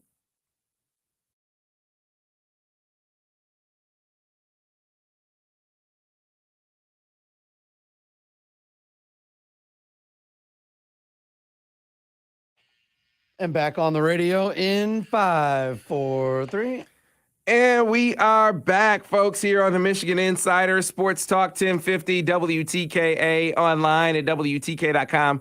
Ira, sorry to put you on the spot, but have you been keeping track of all the NLIs that are in? Because a ton of them have come in. I know Jason Hewlett was the latest. Yeah, so I have been somewhat paying attention. But they have been coming in fast and furious because they started early this morning, just like we start early in the morning. But the first one came in from overseas because I guess the first one would make sense, right? That Kumba from France would send it in because they're ahead of us as opposed to other time zones that are either with us or behind us. So it was afternoon in France when he sent that one in early this morning. That was the first one coming in a couple of hours ago. Benjamin Hall's came in. Samaj Morgan's came. Yeah, Samaj Morgan's came in. Let's see who else is in here. We have problem is they're all in Twitter handles. right.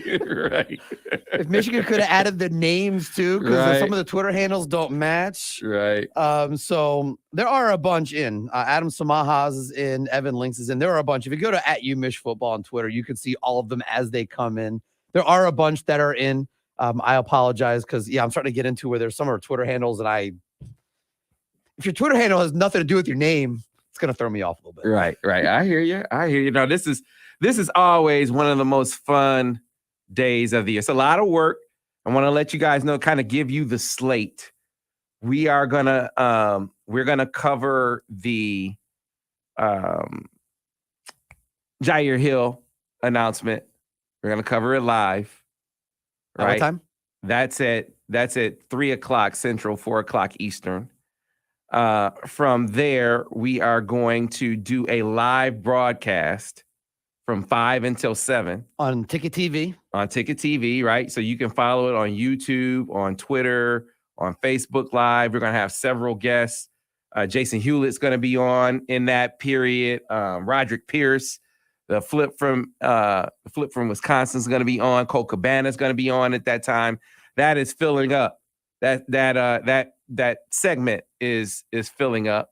So put that on your calendar for the day. From 5 until 7 will be live. And by the way, we're going to do 2 special lives tomorrow, as Al Borges and Vance Bedford have both watched the entire class. So Al has watched the entire offense. Vance Bedford watched the entire defense, and we're going to do live with them breaking down the class. So, I mean, come on, man. If you got coordinators at your disposal, you might as well use them, right? It really reminds me of conversations that I used to have with Big John Thompson. He had after he retired from Georgetown, and now I'll keep it clean here on the radio, but he, with a bunch of MFers dropped in, he would talk about how you never lose. You never go on the road. Think about this. Your guys that they still want to be in the game a little bit. So they watch the tape, they break down the tape. They're looking at the games every week. So they're in that every week, right? They're thinking about, helping you kind of game plan as you talk about it. But now this is even better. They get to recruit, Sam, without ever having to leave the house. They get to watch all the film. They get to break down the recruiting film. They never actually have to leave the house. That's the easiest way to recruit.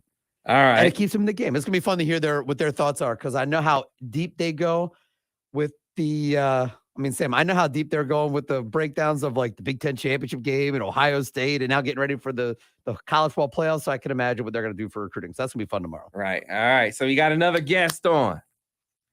This young man is a natural born leader. From the time we first saw him very early in his career at West Bloomfield, I remember talking to Ryan, and he always had an eye for the young guys who were going to be dudes. And he said Amir Herring is going to be a dude. And we saw Amir Herring develop into a dude. And that dude joins us right now, officially a Wolverine, Amir Herring. Amir, good morning. How are you, man? Good morning, Mr. Webb. How you doing this morning? Hey, man, he insists on making me feel old, Ira, calling me Mr. Webb. But that's how his parents raised him, with great respect, and I appreciate it. And today is your day, Amir. Congratulations on that. But let's go through your journey. Let's talk about you as a youngster at West Bloomfield, a loaded team, learning what it took to win, or what it takes to win very, very early, and then developing as a prospect yourself. Take us through your whole journey and what led you up to your commitment to Michigan. So just my journey, picking West Bloomfield overall, rich tradition, rich tradition of winning, rich tradition of players going to college left and right. Just overall, I just wanted to be part of just something special and something that was unique. At that time, Coach Bellamy was the head coach here. And then we had Donovan and Makari. So I knew I was stepping into a loaded team and a loaded program just overall. So did you take anything away, Amir, from watching their preparation? Like what did you learn from those guys? And did you take anything from watching them go through their recruitments? Yeah, I was kind of seen like really all of it, really just through Donovan's recruitment, Makari's recruitment. Just as a young guy, really just in the program, just seeing their how the recruitments and how it was ran and how they took control of their recruitment. That's what my biggest takeaways. And they kind of helped me with my recruitment a little bit, just overall, just seeing, watch out for this and what's this school, pros and cons and all that. Just how to break it down, just generalizing really the recruitment process for me was a big help. All right. So the moment you got that Michigan offer, you remember, I know you remember, but when it happened, what was that like? Take us back to that point. It was July 1st, 2020. I think. Yeah, July 1st, 2020. The date, right? Yeah. So what do you remember about how it all went down? So we had practice that morning, and Coach Bill asked me like what was your favorite schools? Like, just throwing it out there. And he knew I was a Michigan fan at that time. I really like Michigan. It's hometown school. I'm an academic guy. So just overall, he said, yeah, you would be a really good fit at Michigan. So he made a call to Coach Harbaugh, and he talked to him about me. And then at the time, Coach Ed Warner was the offensive line coach. And I talked to him, and later that day I got offered. Yeah. Fantastic. But you did not commit on the spot, right? You decided to go through the process even more. Now, a lot of us anticipated that a commitment to Michigan was going to come at some point, but you really legitimately went through the process and seriously considered other schools. So what was it at the end of the day that made you say, despite all that attention and love from those other places, that Michigan was the place for you? Just the opportunity that Michigan gives, their players and their student athletes just overall, and just me as a player and the development that I want in a coach and the offensive line room that I'm stepping in at Michigan, I feel like I'm stepping in the best room in the country overall for offensive line in the premier offensive line program in the country. So what about Sharon Moore, man? I mean, obviously, wow, doing an unbelievable job coaching that offensive line. That is the coach that you have developed a bond and relationship with, and the guy who is slated to coach you.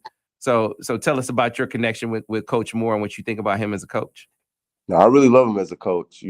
How he treats his players off the field, how the guys go out. He goes out to dinner with them, invite them over to his house. It's really a family environment really there. And on the field, I love how Coach Moore is just a technician really of the game. He's a student of the game. That's what he likes. Whatever he could add to his game or his coaching style, he's going to do it. And he's very open and transparent really about how I'm going to fit in the system. And he's been nothing but transparent throughout the whole recruitment process. And he's just been real to me as a coach I need, and a mentor I could look at as like a father figure, and at the next level. All right, Amir. So for people who haven't seen Amir Herring on the football field, I've seen you a ton, and a lot of fans have, but there obviously are some who haven't. Give us a scouting report. Tell them what they'll see when they see Amir Herring on the football field. They're gonna get a guy that's gonna give 110%. Overall, just mean, nasty. I'm just an overall technician and a student of the game. So I'm just going to give everything that I got and just overall just find, any way to help the team win. That's really what I, built on really winning, and how can I find my niche and really the team's success. Mm-hmm. And of course, I would be remiss if I didn't give you this opportunity to talk about your parents, man. I mean, everywhere we go, whether it's your announcement or in the stands at the game, we see mom, we see dad. I mean, it's the Herring crew representing for you, getting you to all these camps, making sure you could do all these things and helping you get to the point of being a college student athlete here in the future. So talk about them and what they've meant to everything you've accomplished so far. I just couldn't be more blessed, to have, parents that really looked out for me, throughout this whole recruitment process. And just overall, just having, I saw that job. They just overall, just people, my mom and my dad being, the village that I needed, throughout this recruitment process, and just making, the best possible decision for me. And it was a long process just overall, coming to the decision that I'm going to Michigan. But overall, I feel like it was the best decision I could have ever made. Absolutely. Get back to class, Amir. Appreciate your time, man. Congratulations on officially becoming a Wolverine, and we'll see you again soon. Okay, thank you. All right, thanks a lot. That's Amir Herring, another member of Michigan's 2023 recruiting class. And, again, that dude got offered as a sophomore, and we watched him grow up, literally.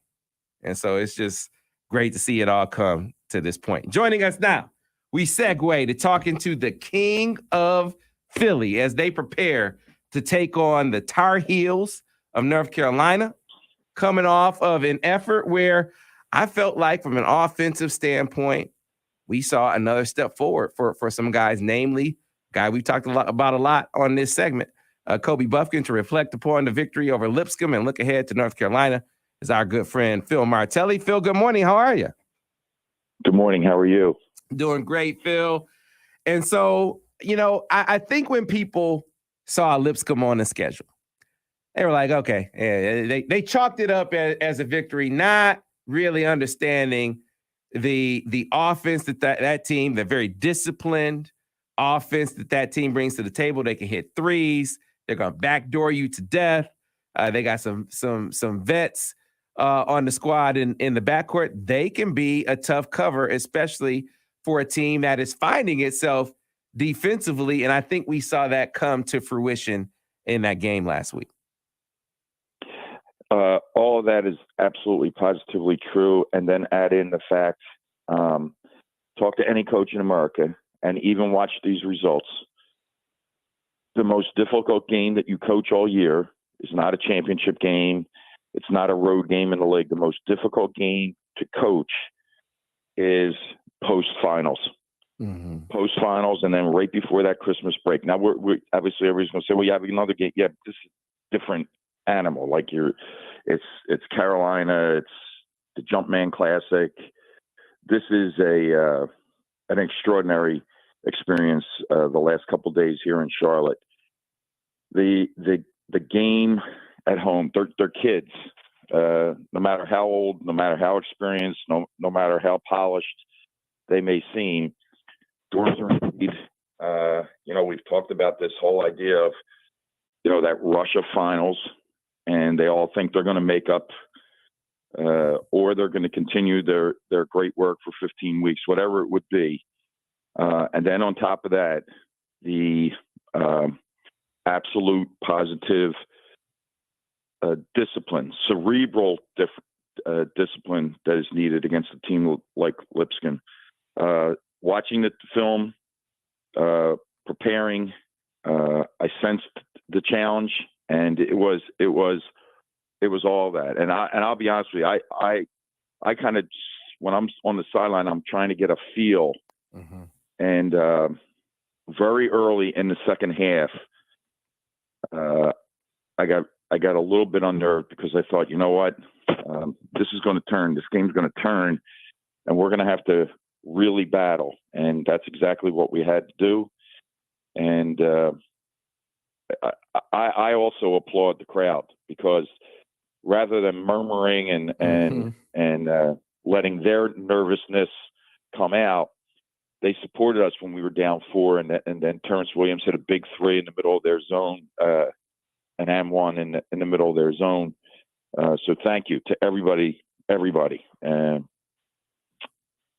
Yeah. And then look, I mean, it's not vintage. It's not vintage at either place team, but they beat Notre Dame. They lost on the scoreboard, but they won at Notre Dame. They happened to make a mistake, crucial mistake, and give up a 3, and then they beat Louisville last night. So I'm not trying to sell anybody on, that was a Big Ten type win, but that was an NCAA tournament type win when you're like you're playing a 4 against a 13. I'm curious what you guys said at halftime, Phil, because I mean the second half defense was markedly better than the first. So what did you guys do better in the second half compared to the first half? It was Juwan. Juwan challenged them, and he challenged them numerically. We're not an analytically driven program, but the numbers were the numbers. And even those numbers were skewed because they missed 4 layups in the first half. Not they missed 4 shots. They missed 4 layups, or the margin would have been closer, the shooting percentage. So it was all about not just individual accountability in the second half, but it was, let's join together on this. So if you're not involved in the cut, make sure you're the guy pressuring the pass. And if you're not involved in the cut, but you see it, let's get more vocal. I thought we were more vocal in the second half, and we did a much better job of challenging. And even saying all that, they did miss shots at the end. And hopefully, and some would be bared out on tape, is that we got into their legs enough that they did tire. Yeah. But they played they played their game, and much respect to them. Lenny Akoff is people say, oh, he was a Division II coach. Yeah, but he was a Division II coach who's headed for the Hall of Fame. That's how good he is. We obviously spent a lot of time talking about Kobe in our because he's one of the guys. Like, he's one of the guys for the team, and so how he goes often is really going to affect how you guys go as a team. And he had his best game, Phil. Obviously, he's not going to shoot 8. He's not going to go 8 for 9 every night. But man, he shot with confidence from the start of the game. I mean, the one that is indelibly sort of emblazoned in my mind is he shoots that corner three at the end, and he's running down the court before the ball goes in the net, like he knew it was going in, and it was obviously a big shot. But that was the kind of night he had. No question. And it's we've talked about it, and it is it's just kind of special to see a young guy get rewarded by all of his hard work. We left Monday, if I have my days right. We left Monday after a 9 a.m. practice in the PDC, and I remember in our coaches meeting, Juwan looked around and said, "You know what? Kobe and Will were in here at 7 a.m." And you're like, pay off, man. Pay off for that young guy. Right. Because I think that his, work ethic obviously is extraordinary, and his confidence, and he hasn't given into the numbers, right? The numbers are the numbers when in his early in the season, his 3-point shooting, but he didn't give in. He didn't give up. And this is with added responsibility, because you and I both know that he is now the backup point guard. Right. So he had minutes at the point, and he stayed with it. And then on that jet penetration, he was confident enough to raise up and to think it's going in. So more is to come. More is to come. Yeah. We're looking for more offensive glass from him, more offensive glass from Jet. But ride the feeling, young fella. Ride the feeling. Right. What did you think of Dougie's game? I thought he was down the stretch, in the stretch run last 5 or 6 minutes of the game was when he played his best basketball. It was when you need it. But man, this was a tough deal. Like I said, you're facing a team that can shoot threes, that can backdoor you. Ask them to fight through screens at the same time, run the team. I felt like this was one of those games that was a valuable learning experience for that young guy. Well, the big deal is, and you could say it over and over and over. It's said in recruiting, and it's certainly being said now to him. Look, he's not a freshman. Mm-hmm. He just can't be a freshman. He can be a freshman socially. He can be a freshman academically. And but on the basketball court, he has to be a Big Ten starter. And he played an older guy. He played a guy that had all the tricks, and they got him right away. Mm-hmm. They got him on a backdoor first play of the game. Kid missed a layup. But again, staying with it. It wasn't vintage. It wasn't perfect. And it was, it was tough sledding for 34, 35 minutes. But again, he has that like swagger that he goes in the lane and makes that floater to put us up 1, and then comes back and hits a 3 on top of that. So your words to his ear for sure. Great learning experience. And again, I feel like with Hunter, you just know what you're going to get game in, game out.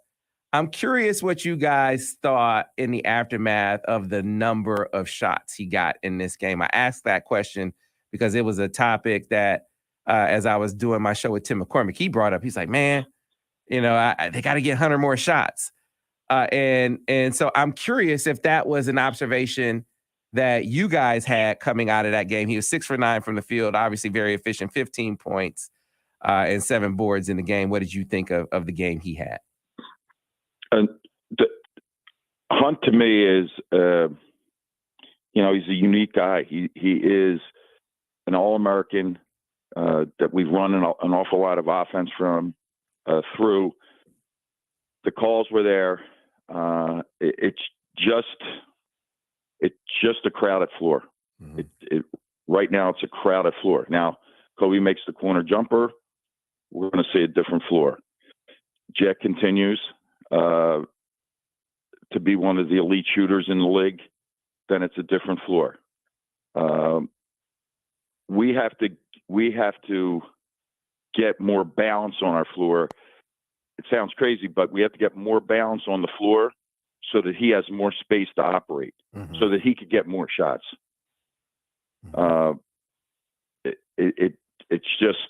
It's just the way that people are going. It's the only way to guard us, really, Right. is to make sure that he's not ringing up a 30 piece, and now now the other team's scrambling. So it's coming. It's certainly, everybody knows now the playbook. Shalon's playbook is thick, and our execution's not off. It's just our spacing. And if you go back last year and you say, well, remember the Ohio State game at home, the Villanova game and tournament? Yeah, he was operating on a crowded floor, and we wish it was freewheeling, and he would get 15 shots. Like if he gets 15 shots, he's going to make 11, and he's going to get fouled. So, it's the floor. It's the balance on the floor that we need in order to highlight our best player. Absolutely. Talking to Phil Martelli, the king of Philly, as he's affectionately known around here, preparing for another marquee matchup. We were just talking about Hunter. I mean, you see this on paper, you're thinking about Dickinson versus Baycott. That's what the TV cameras and the people get their popcorn ready for, right? But it's also an intriguing matchup because this team is going to push it. They're going to run on makes. They're going to run on misses. They're going to try to run you out of the gym. That is what they're going to try to do. So take us into this matchup with the Tar Heels tonight, Phil. What should we expect to see? Well, that was exactly what I was thinking as we were talking about, the two big guys, but it's the speed on the floor. And there have been moments in this preparation where I've hearkened back to last year's game in Las Vegas against Arizona. And even having seen Arizona the night before live,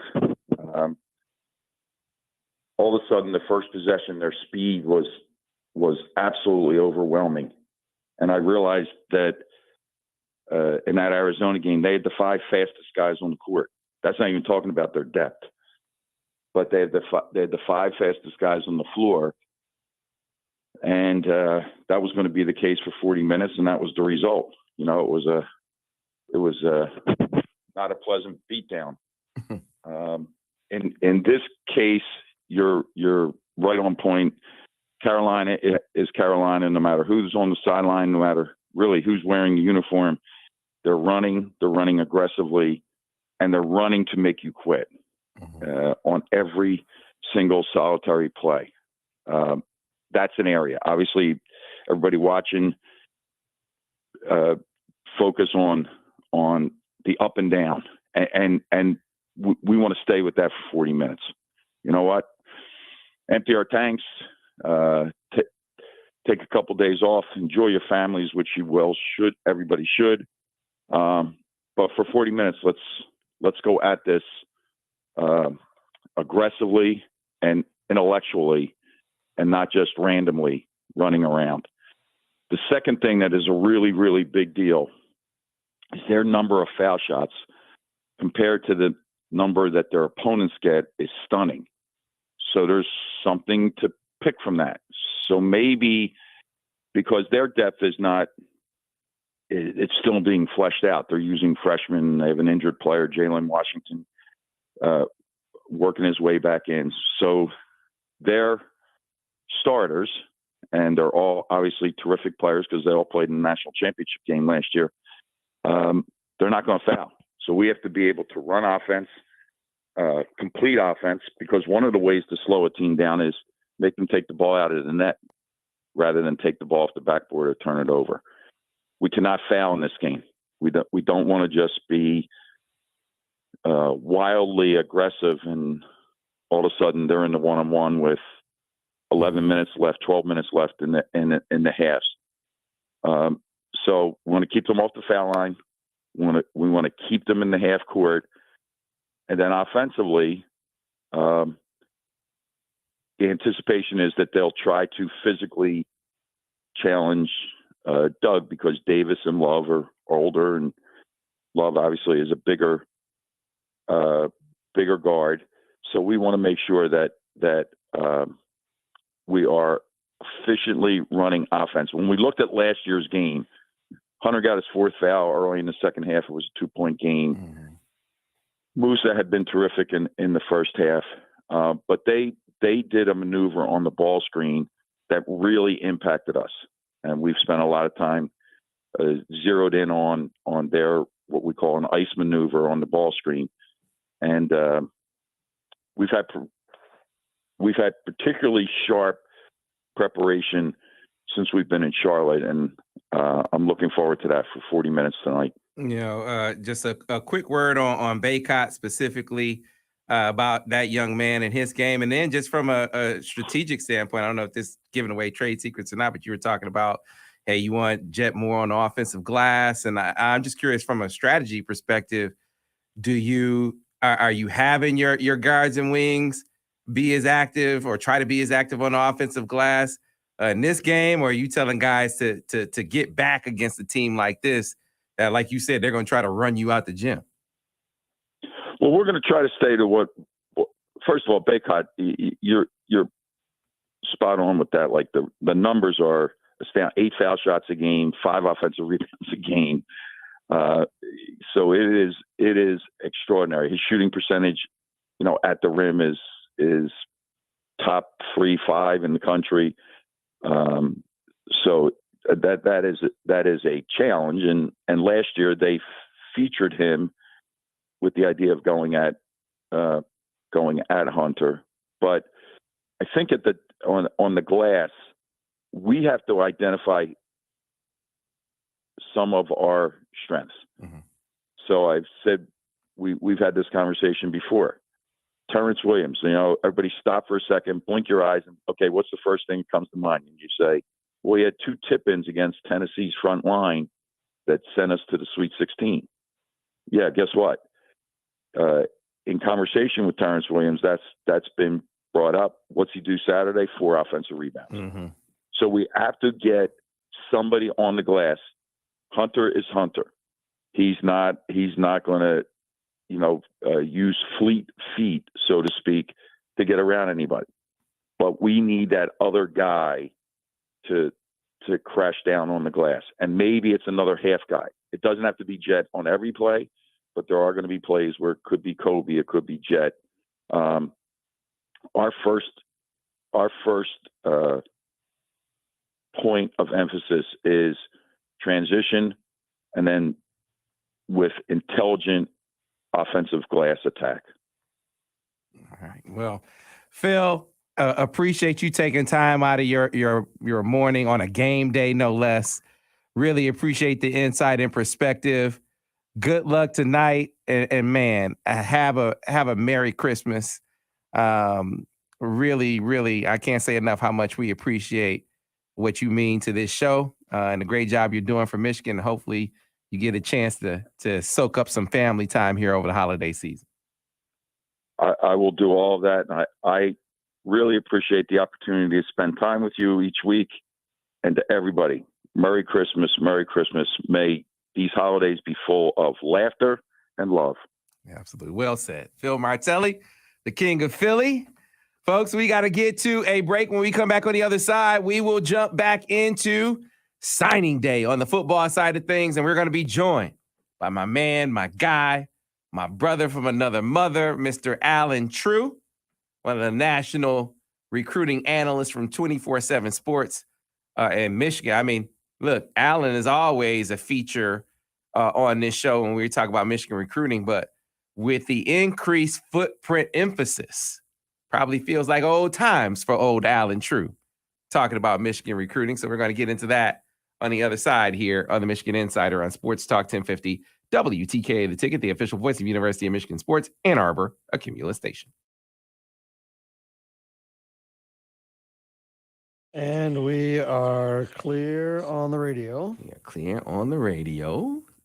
And that must mean that We are on the stream, and we're about to be joined by Mr. True. This is people can hear this, right? People can hear this, yeah. So yeah. I can't give too many secrets. But you're not on the radio, so you can say bad words, apparently. for the moment. Well, entertain the people, because you know what we do in breaks? In breaks, I tend to like go to the bathroom sometime. So I got to take a bathroom break. So I'll be back. Give me one. All right, What's up, Alan? let's talk about Sam then. I can tell stories about Sam while he's gone. What's up? I'm gonna make this a yearly tradition where I go hair down in the morning for you guys before I have to, look nice and be well groomed the rest. Yeah, I have to be all stuffy the rest of the day. So this is my last chance to be a little bit loose. So that's going to be I started it last year by accident, and so we're just going to make this a yearly tradition. Hey, if it works, did you play well last year? If you did, then you have to keep that all going again, right? Like we all wear the same gear, we do the same, right? If you had a good makeup person and you had a great show, you got to have the same makeup person. You know what? Last year might as well have been in 1986 at this point for my memory, but we don't have makeup anymore on Big Ten Network either. I have to do my own, which because of COVID, they never brought back in-person makeup people, so I've had to learn how to do it, which is not. I'm a no star at that. You gotta get help. You're married. You gotta get help from someone that knows something about makeup. That's true. Her makeup, but her skin tone and her makeup is a lot different than mine. It is different. That's true. That is true. I don't even know how to buy the right color for my own skin. They don't call them real colors. It's called like all the colors have names like Cinnabon or hazelnut or something. So I ordered a bunch off of Amazon and I came and it was probably closer to Sam than me. Yeah, that is. I'll stick to radio. I don't have to worry about makeup. Yeah, I know. Well, then how you do though? See, normally I would be when I would call in the morning in the past on signing day, I'd be ironing my shirts and doing other things. But now we're on video, so I can't be multitasking. That's true. Yeah. That's why I just turn my camera off once everything gets rolling and Sam's talking. No one knows what I'm doing in here. The bald Ira is a good look, though. I appreciate that. Yeah. You went one way, I went the other. Yeah. COVID did a lot of things to a lot of people. You and I had opposite. Yeah, it was it started a little before COVID. There was one of those media avails at the football facility, and you know someone decided that a great idea would be an overhead view of what all the media going like this with microphones would look like. And I had a really shiny spot on the top of my head, and I said, "That's the end of that." So here we are. All right, we're back. So we got about 2 minutes. We're back on radio. All right. So let's get to some of these comments. Hey, D-Tuck, Alan, when will you be doing stand-up again? After signing day. This is always I have to tell my agent, nothing until February. I'll do a little bit in January, though. I have a show in Grand Rapids in January. So close by stuff until I get back out there. I got to get to the Ann Arbor showcase again. But, football recruiting is year-round now. Plus, as Sam knows, kids take up a good portion of your time. My God, man, you're absolutely right. There's only so much wife leash that I get, so stand-up has been pushed down the list. Yeah, this is interesting. What do you guys think of Blake Corum's comments on Adam Schefter's show yesterday? I mean, I said it on here before. He had not given word. He had not given word of his intent to jump to the league. That decision hadn't been made yet. So I don't think he was just giving you, I don't think he was just throwing something out there. I think that's legit that he hasn't made the decision on whether to go or to stay. Deeply personal. I tell you what I think. I think the advice he's gonna get is to go. That's the advice that I think he's gonna get. Now, whether he decides that's what's best for him or not is anyone's guess. He makes the ultimate decision on what's the best thing for him. But just from a pure football standpoint, and what's best for his professional career track, I think the recommendation that he's going to get is to jump to the league. Now, Sam, on that note, Michigan went after Darius Taylor a little bit in the fall. There was some portal talk about a running back, and then Neither of those things has happened. Do you think that is related at all to Blake not being sure yet? I don't know about Darius Taylor. I mean, I think if Darius Taylor, if he had said, yeah, I really want Michigan, I think that would have gone. I just mean that they haven't pursued another back, even when he was. Oh yeah. I mean, it could. It definitely could. So, stand by, guys. Back on in about 10 seconds. Here we go.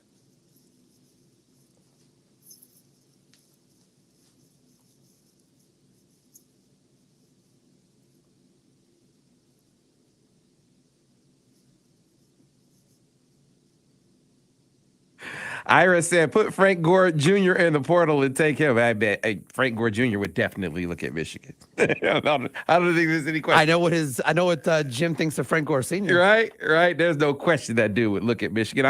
And no one is saying Frank Gore Jr. is going to the portal. That was just a quip that I brought to the airwaves here. But let's get back to the lecture at hand, talking about Michigan football recruiting. Today is signing day, as Wolverines commitments are officially becoming signees. Joining us to give us his perspective, his take on the Maize and Blue Hall is one of the national recruiting analysts for 24/7 Sports, and my guy, Alan True. Alan, good morning. How are you? Morning, Sam. I'm doing well. I'll be doing a lot better in probably 12 hours or so. You all say the same thing.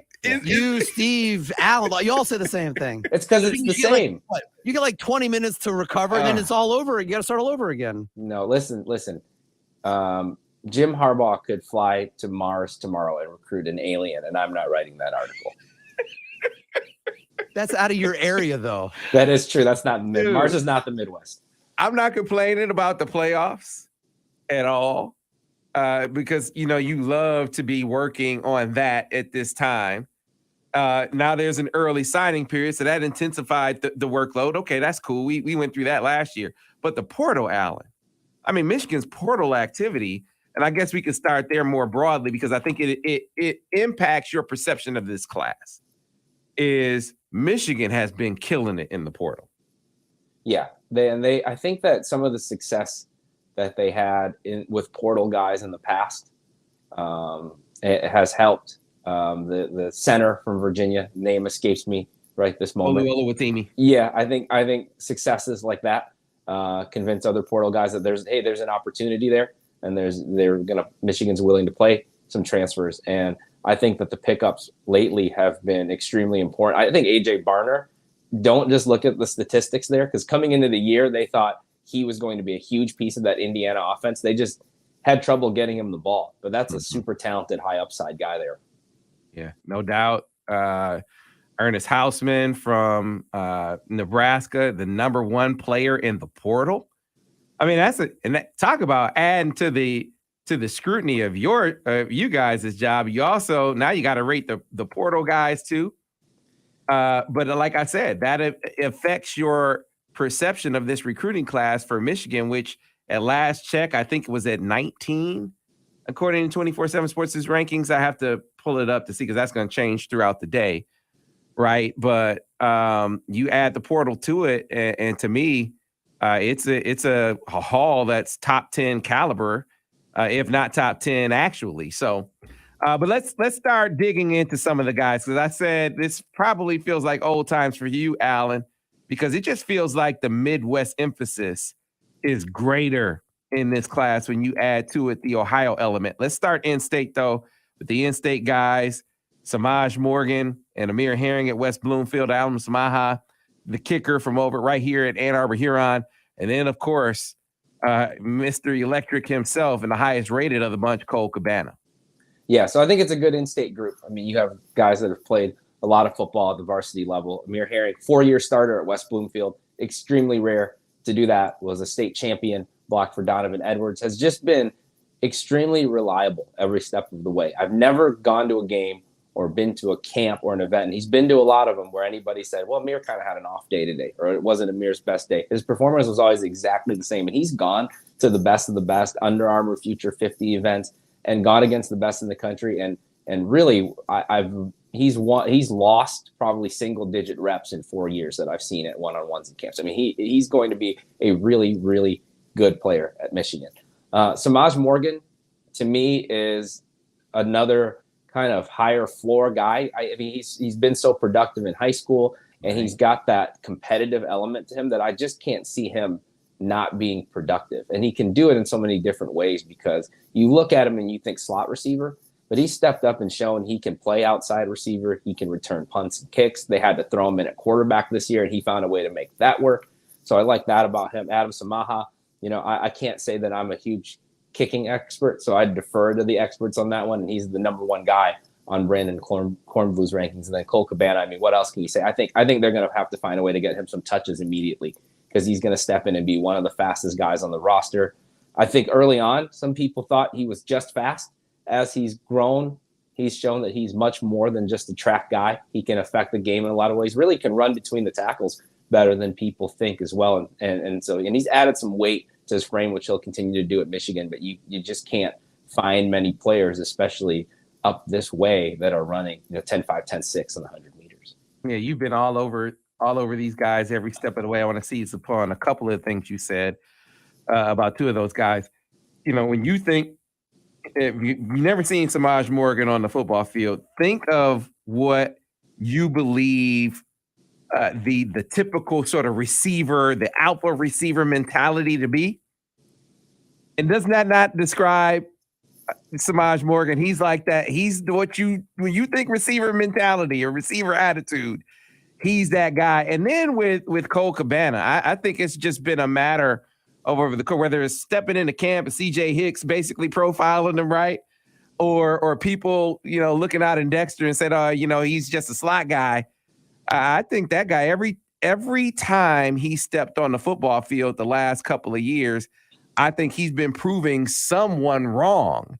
And so I'm curious what you think that will look like at the college level. Do you think it's the Donovan Edwards role, or do you think he will slide into more of being maybe even more of a pass catching element than Donovan was? How do you think that'll play out? Like you said, early on, I would have said more of the pass catching side, or more of an AJ Henning kind of role. I think as time has progressed, I see him being closer to Donovan Edwards. And that's also with the understanding that Donovan Edwards is used a lot in the passing game. And so you look at the blend that Michigan has had with Donovan, who I don't think people in high school realized what a good receiver he was. We were saying it because we had seen him in 7-on-7s in camps, but you see the way that they've used him. And I think that that's been Michigan's MO. That's why you see them with multiple backs and multiple skill guys lining up in the backfield, because those guys aren't asked to just be pigeonholed into one thing. And I think that's the nice thing about Cole. But anybody who thinks that he can't play tailback in the Big Ten, I think he's definitely shown that he can over the last. I mean, this year they made it deep, and they're playing games in the snow and in the bad weather, and that wouldn't fit a track guy, and Cole was still successful. Yeah, no doubt. People want to know how fast Samaj is. Would you say mid 4.5 guy? I think he plays faster than his 40 speed. I think so too. I mean, and he hasn't really run a ton of 40s, and has run a little bit of track, but not tons of that either. But his short area game, I think, is elite, and that's really what makes him special. But you turn on the tape and you do see him run away from teams after the catch. You see him return punts and kicks for touchdowns, and he plays in a league that has some guys that can run. It's not, he's playing good high school competition, so not as concerned about that part of it. Mm-hmm. All right, so increased Midwest emphasis. We'll get to Ohio, but man, you can't avoid, ignore how much more of a presence Michigan is in the state of Illinois. Alan, that has really, really shown up for Michigan the last few years. Of course, most notably with J.J. McCarthy, but they were back active in Illinois again in this cycle. Yeah, I mean, Sharon Moore deserves a lot of credit there as being the area recruiter. I think you add Mike Elston, who's recruited that area for Notre Dame, and then Steve Klinkscale has some connections there. He's recruited Chicago at some of his other stops. And I do think that when you have some guys on the roster from the state who are doing well, J.J. McCarthy being a very famous example, but also the A.J. Hennings and the Trevor Keegans and guys like that. They got Tyler McLaurin and players like that. I think that created the momentum also And so I think that's why you have the success there. And there's good players to be had there, as you've seen from this class. All right, so let's start off first with the highest rated guy from the bunch in Illinois, Deacon Tonielli. Not a guy who talks a lot to the media. As a matter of fact, when I sent Bryce down to see him, he was actually hurt that game. So didn't really see him a ton on the football field live, but a guy is 6'6", 215 who brings you some pass catching ability and size, a nice blend like that you like to see at that position to the fold. Yeah, he's probably the silent assassin in this class. Probably doesn't get talked about enough because he just isn't out there a lot on social media. He's not right in Chicago either. He's in Oswego, so he's out there a little bit, and so maybe doesn't get the attention he deserves. He's a 4-star for us, and I think when you see some of the things that Michigan has done with Luke Schoonmaker and like Colston Loveland and allowing them to go up and just attack the ball and win some of those battles, that's what this guy can do. I mean, he's split out. They're throwing him a lot of jump balls at the high school level. I think he's got some developing to do as far as putting some weight on that frame and learning to play on the ball a little bit more. But as far as just going up and getting the football, he can definitely do that. And I think the rest of that's going to come. And that's obviously a position Michigan has developed really well also. All right. Next up that we will talk about is, I guess I'll go according to the rankings. So let's go with Roderick Pierce, the guy that they wound up flipping from Wisconsin. Kind of seemed like it was trending that way, a little bit of intrigue with Illinois. But when Ryan Walters left, I just felt like, man, it was, if there was a clincher, I felt like that was it. But Roderick Pierce, 6'3", 290-pound defensive lineman in the fold for the Maize and Blue.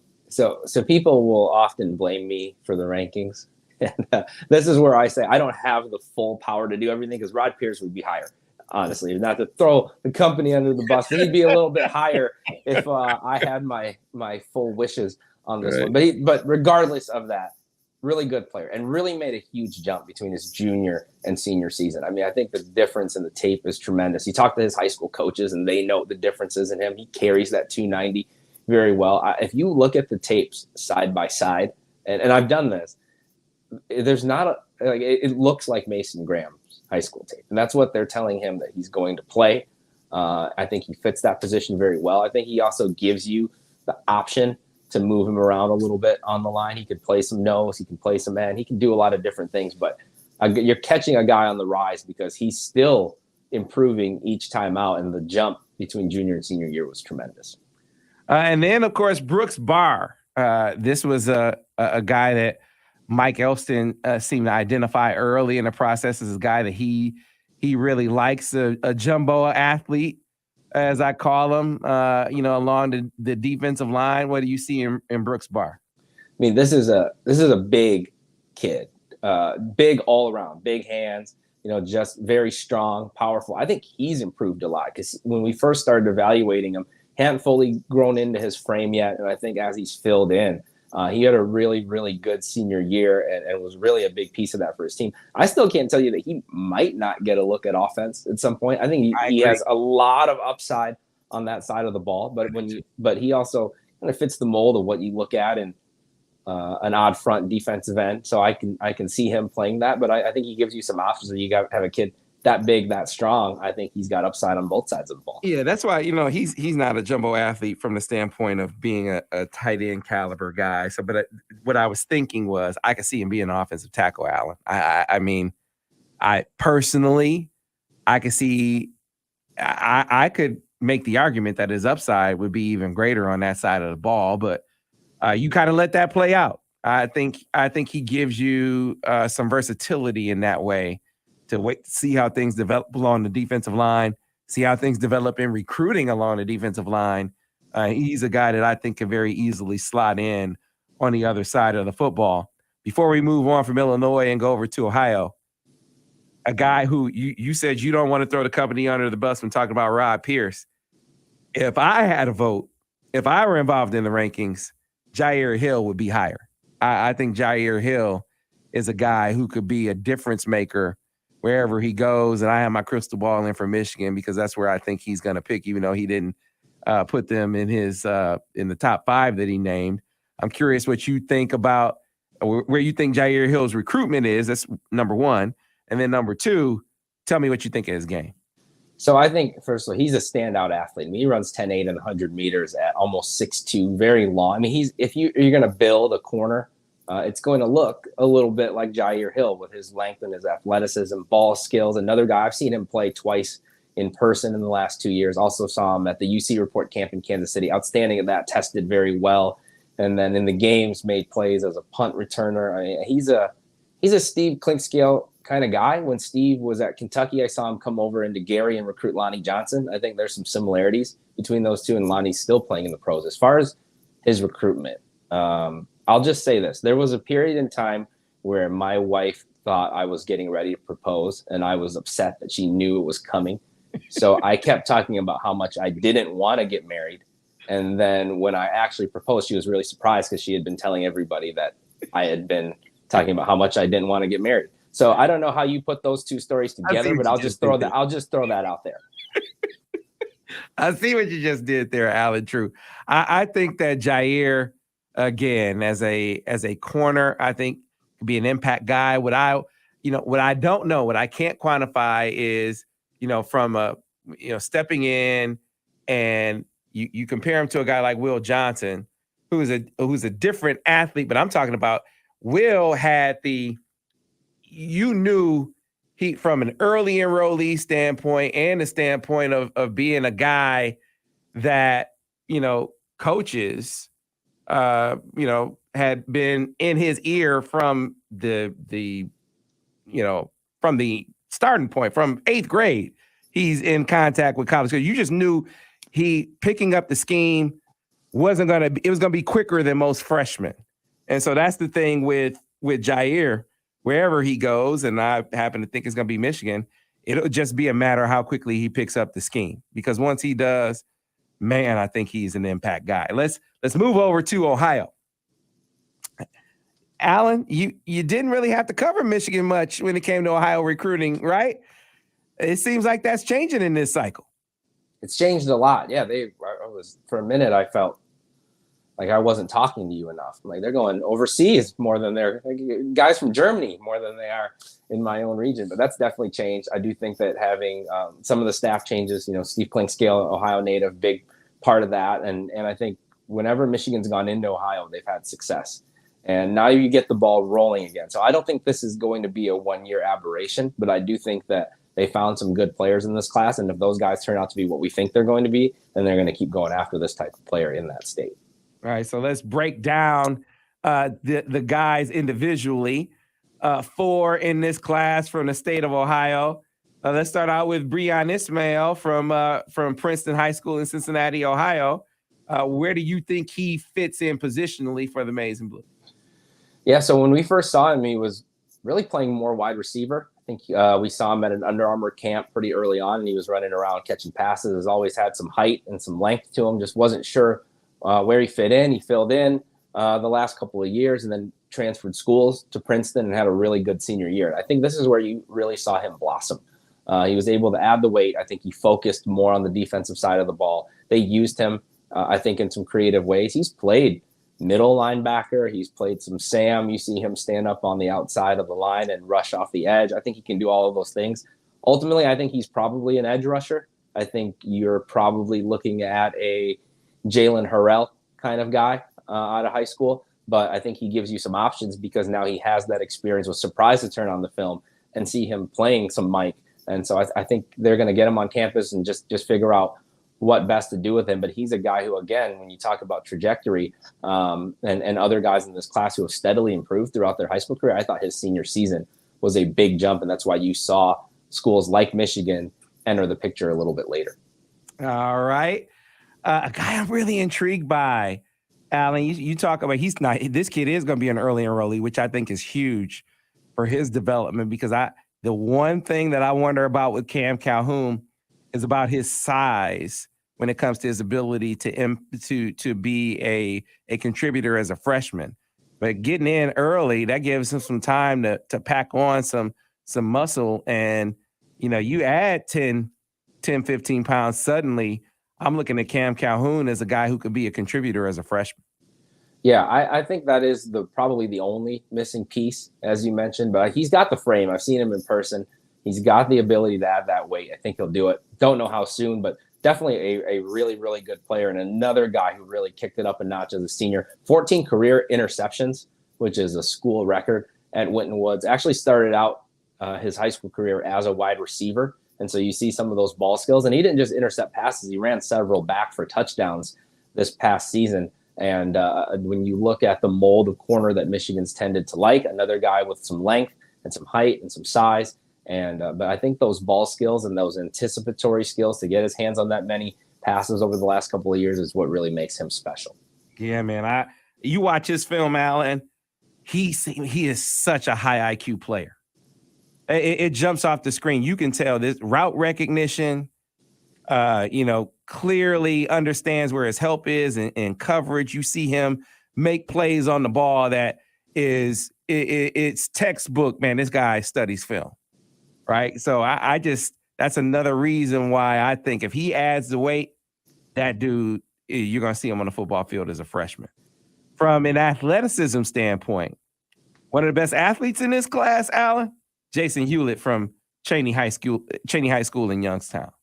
Yeah, I think you could maybe make the argument that he has the most upside of anybody in this class. I think certainly he's up there when you talk about guys who have the most upside in this class, because you just don't see 6'4", 220 pounds doing the things that he does. He returns punts, he returns kicks. He played quarterback when they needed him to play quarterback. He played receiver. And he's not just playing those positions. I mean, he's housing kick and punt returns, and he's catching deep balls on offense. And then he's, running through people on the offense or on the defensive side of the ball. So he could play anything. I mean, at that size, he can be a hybrid safety. I think Cincinnati, that's what they were planning on when he was committed there. Now you look at Michigan, and he's also grown bigger in the last couple of years. And so that projection has now changed to probably more of a true linebacker. I can't tell you he won't play some edge. But just you take the biggest, strongest, fastest athletes you can find and figure out what to do with them from there. And I think he is he was a clear guy that needed to move into the 4-star range for us as we watch the senior film. Yeah. It'll be interesting to see where he winds up. We're going to have Jason Hewlett on our special live show this afternoon between 5 and 7. So be sure to tune in for that. His teammate at Cheney. This one got a little intriguing down the stretch, Alan, with Kentucky really rising up as a formidable foe for DeJuan Waller. So kind of take me through how things, wound up down the stretch in Michigan's favor. And then this is another guy, kind of like Breon Ismail, where you could project at a few different spots, and it's seeming like Michigan is looking at him at corner.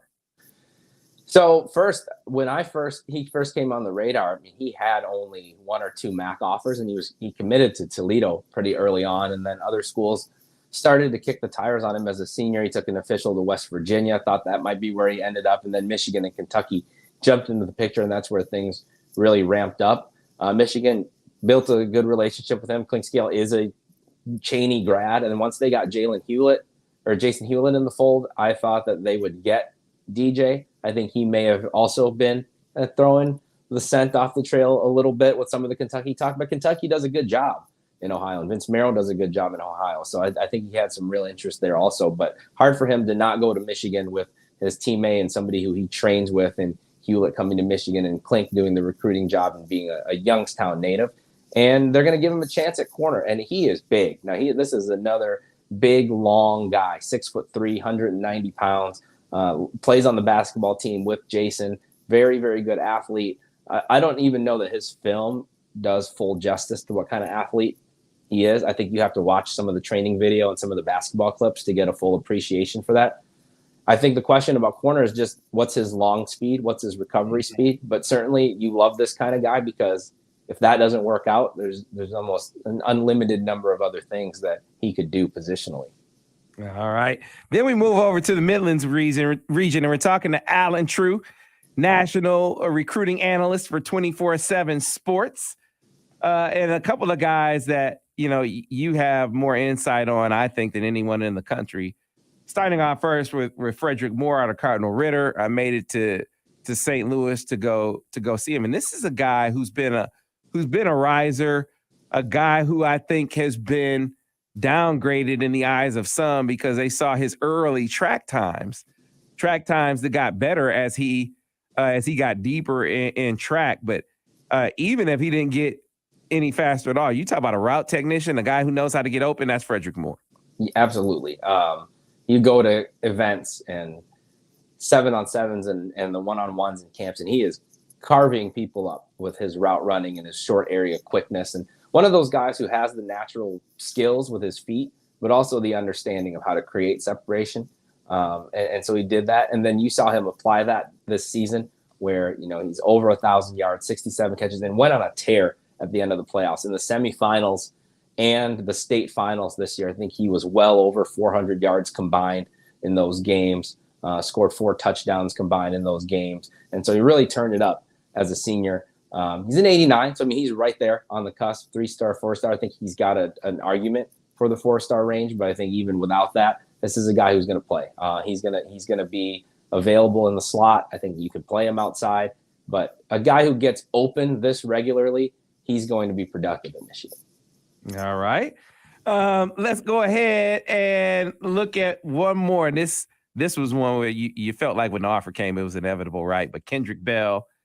I think initially the thought was athlete. I think the thought now is quarterback, which is what he is by trade now. So tell us about Kendrick Bell, the younger brother of Ronnie Bell, and what you think of his game and what he brings to the table.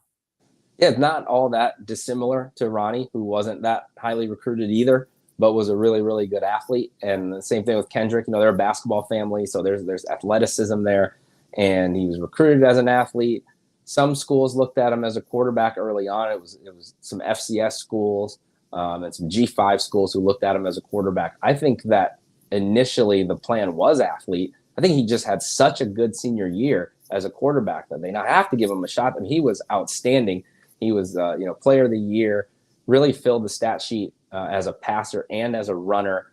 I think he progressed tremendously throwing the football. And that's where you look at him and say, we ought to give this guy a shot, especially with how much RPO happens now. You see some of the things Michigan does with JJ on the move. I think it behooves them to then give Kendrick a chance to show that he can do the same things. Yeah, absolutely. So, Alan, if you to wrap things up, because we got a question in the stream here.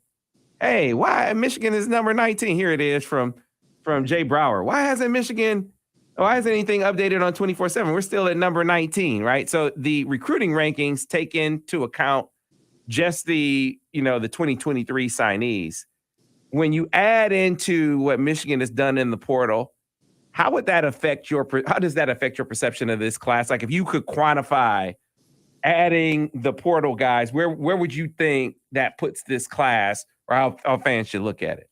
So there is a toggle in the top of the screen in the menu where you can switch it from, you can look at high school rankings, transfer rankings, and then overall, which does blend the two together. I haven't looked at it to see where that puts Michigan if you blend the two, but you can do that. But even without that, you're talking about using scholarships that could have been used on high school guys and boosted the class up the rankings on immediate difference makers, right? They're getting guys who are going to play, and you get an Ernest Hausman. I mean, what would Ernest Hausman equate to as getting a guy out of high school? That would be a guy who would move this class definitely into the top 15. You get a guy like AJ Barner. I mean, if you added those guys into the high school rankings, then you would be looking at a much higher ranked class. And I think the good thing about Michigan is I think that they've recruited as a blend. What I always say, like, you got to get the right blend of guys. So you have a bunch of guys that maybe aren't the highest ranked guys, but do their jobs. And then you sprinkle that in with some stars like J.J. McCarthy and Donovan Edwards. You do need some of those guys on your team and the Will Johnsons. And you have a Big Ten championship football team. And so I think they've stuck to that formula. Yeah. If you do the overall ranking, Michigan is number 19 with just recruits. You add in the transfers, and you got to do this for all the schools, right? It bumps Michigan up a couple spots to 17. So it'll be interesting to see what happens as more decisions are made. You got Carmelo English announcing his decision at 10. Michigan is the favorite there. And then you got Jair Hill this afternoon. So Michigan has there's some possibility there, some strong possibility there that we see Michigan move up a bit in these rankings. So Alan, tell the folks what you're going to be doing. Big Ten Network again today, right? Yeah, I'm going to head over there pretty soon here. We're going to do a quick hit on Big Ten Today, which I think comes on at 12:30. And then the big show is 2 to 5 the National Signing Day show on Big Ten Network. So I'll be doing that, and definitely on the message boards and on Twitter for the rest of the day.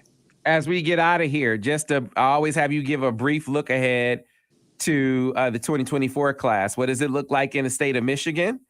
And then, I'm also interested in what you think of the state of Illinois, where Michigan is in early on guys that are at the top of the board in Illinois in the 2024 class. And I happen to think that this is going to be a really, really good year because the top guys in Illinois are some of the top guys in the country. Yeah, I do think that Michigan's going to do well in the Midwest again. I mean, you already have Luke Hamilton out of Ohio in the class. I think they're going to make more progress there too. The state of Michigan, it's a strong class. They're in some battles there, but when you look at the top of the board, I think that guys like Jacob Oden, Jeremiah Beasley, Brady Priestcorn, all of those guys are considering Michigan, and Michigan I think will be in their final groups whenever they make the decision. Over in Chicago, you do have some battles. They're in it for Justin Scott, who's a national guy that you mentioned. I think they're in good shape with Imarion Stewart, a wide receiver who is heavily recruited over here. There's several other guys. So I think Midwest, I will be talking to you again on this show for an extended period of time next year. Yeah, Marquise Lightfoot, another one that they're all over, a top guy. So, Alan, I appreciate you taking so much time out of your very, very busy morning, man. Good luck the rest of the day, and I can't wait till you can have a break, because when you can have a break, I can have a break. So. Yeah, we'll call a truce on calling each other for a couple of days. So I won't bug you on Christmas and Christmas Eve. All right, man. Appreciate it. Thanks, Alan. Appreciate Take it. care. That was Alan True, 24/7 Sports national recruiting analyst, giving you your feel for the Midwest, Michigan's Midwest Hall. I thought that was a great analogy that he said. He kind of threw his wife off there, Ira, where she was like, "We're gonna get married, He's like, "I don't really want to get married." Knowing all along he really did want to get married, but he was just trying to surprise her, right? Wanted to get rid of that anticipation so he could, get that reaction when he got down on one knee and said, "Let's do this thing." I can see how that analogy applies to a certain Midwest guy that the Wolverines are on and hoping to get today. So we'll see. At any rate, we got to get to this break. Let me remind those of you who are in the market for a new vehicle to get on board with Brighton Ford. That's where John Cuter and his crew will celebrate with you the holiday season with outstanding deals. You can see those deals by going to BrightonFord.com, calling 1-800-NEW-FORD, or making it out to the lot at 8240 West Grand River Avenue in Brighton, Michigan. When you do that, you'll see great deals like the one on the 2022 Ford F-150 Super Crew. Get into one right now for $374 a month with $2,500 down, or $462 a month with $500 down. Or how about the 2022 Ford Escape SE all-wheel drive, $270 a month with $3,500 down, or $431 a month with $500 down. And last but not least, the 2022 Ford Edge SEL all-wheel drive, $230 a month with $3,500 down, or $391 a month with $500 down. For those and other great deals, get on board with Brighton Ford by going to BrightonFord.com, call 1-800-NEW-FORD, or make it out to the lot at 8240 West Grand River Avenue in Brighton, Michigan. Back on the other side, close things out here on the Michigan Insider on Sports Talk 1050 WTKA, The Ticket. Clear on the radio. All right, so my people on the stream, want to remind you that we are going to carry the Jair Hill announcement live, getting that all set up. That's number one. So if it winds up being a pump fake, then it's a pump fake for not just us. It's a pump fake for a lot of people. So, but we're going to carry it live either way, right? I have a crystal ball in for him. We are going to be live between 5 and 7 p.m. So, just like we're doing a live stream now, it won't be on the radio, but it will be live for you on Facebook, on Twitter, on YouTube. So book it. We're going to have a bunch of guests, like Samaj Bridgman's coming on, Jason Hewlett's coming on, Cole Cabana's coming on. I'm trying to remember all the guys off the top of my head who said they're coming on. Roderick Pierce is coming on between 5 and 7. So book that, and we will have more fun at that time. We have the Carmelo English announcement that we should be able to see, hopefully, before we go off there. He's supposed to announce right at 10. These things tend to not ever go like right at that time. We got to be off the air at 10. I'll buy you 2 minutes, You Sam. buy me 2 minutes. So if he can announce his decision by 10:02, then we'll have it for you. Otherwise, you have to look at the MichiganInsider.com, right? Which is where you'll see a lot going down throughout the day. All right. No, we are not streaming Carmelo's. We are not streaming Carmelo's. I'm just looking at the comments here. You're talking about this, John Brower. You're talking about Jaden Davis. Jaden's decision has been, there was some talk about him deciding this month, getting it out the way before the end of the year. I've been told that they're looking at January now, and Michigan is in very, very, very good shape. That could be impactful when it comes to Michigan getting the number one recruit on the board. I mean, having a recruit in the fold, a quarterback in the fold, when you're trying to recruit a guy like Nick Harbor, who will not be deciding in this early period, I think that could be really, really helpful, because if you are Nick Harbor, you come in, J.J. McCarthy is a huge part of your decision to come, but if things go according to plan, J.J. McCarthy's only here next year. So what about after J.J. McCarthy? Back on radio in about 20 seconds. And this is why, if Jaden Davis does come into the fold for Michigan in January, why it could be really impactful for Michigan in the 23 cycle, helping them try to Coming secure back here, stand by. Nick. All right.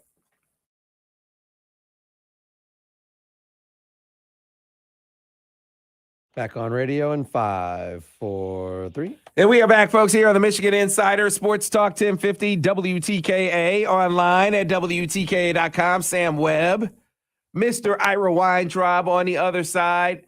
Listen, I want to remind you folks, the beer tour that I've been on, I'm getting my beer education. I don't know a damn thing about beer. At least I didn't before I started this tour. I'll grab a Bud Light, Mr. Weintraub. It's, keep it simple. But little did I know, there's a whole world out there as far as beer is concerned. And that was brought to my attention when I revealed to the people that I'm a hard cider connoisseur.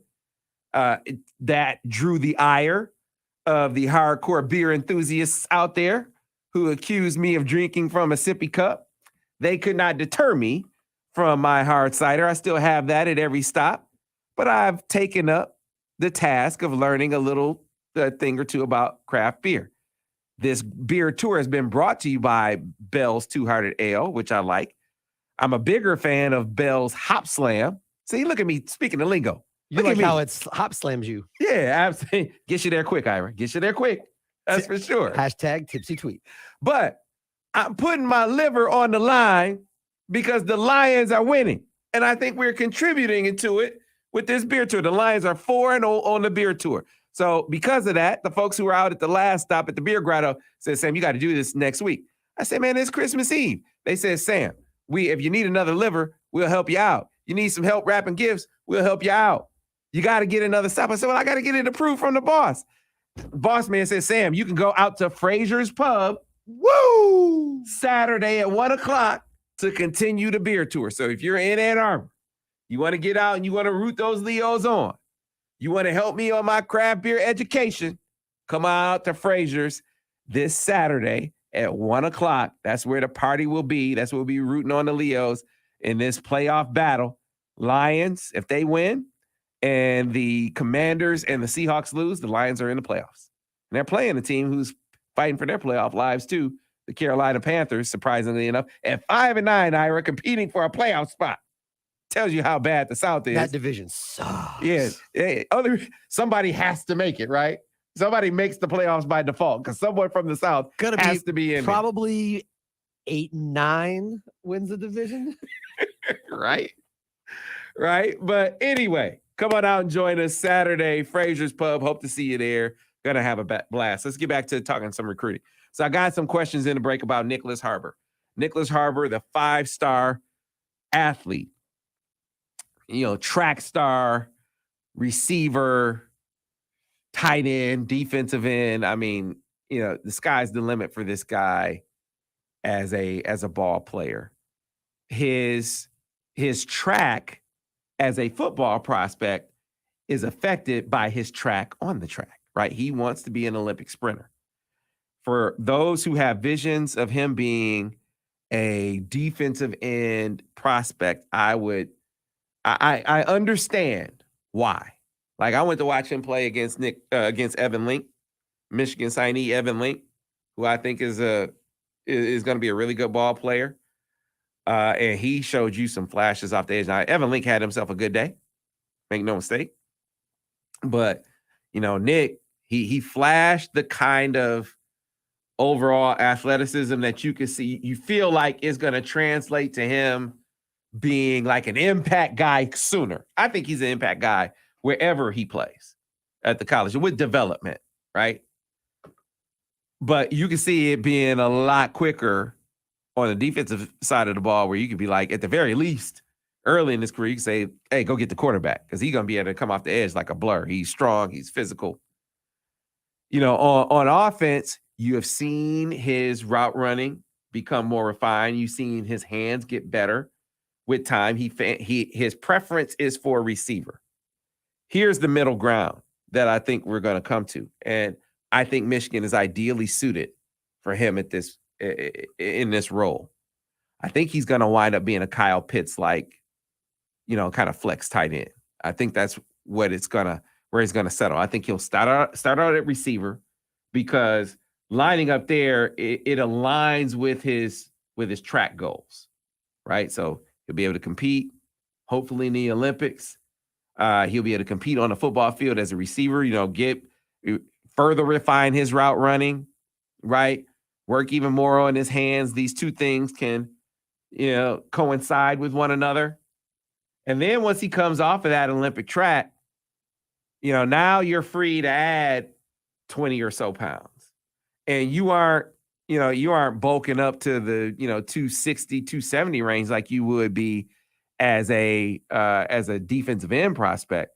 But you're in the 240 range, still running in the 4.3s like Kyle Pitts did, and being in an offense like Michigan. Can you imagine Nick Harbor lining up the way in the same way that they use a guy like Luke Schoonmaker? I think you're going to see it.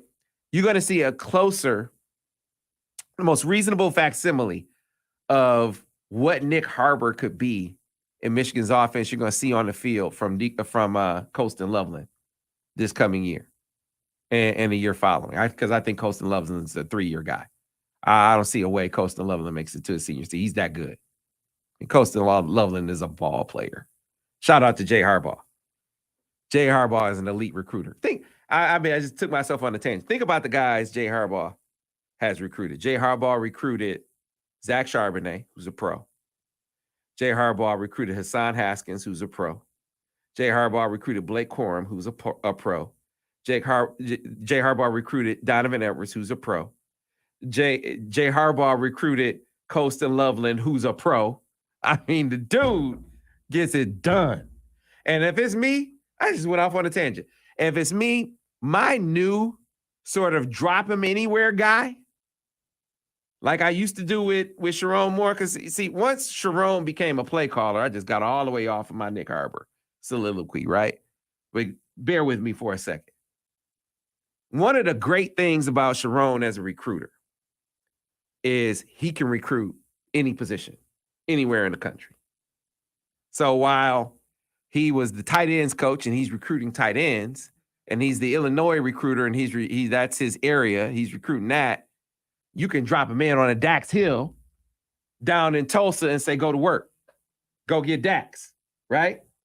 You could drop him in California and go recruit Darion Green Warren, who's not here anymore, but he was an Army All-American back at that time. So you put him anywhere.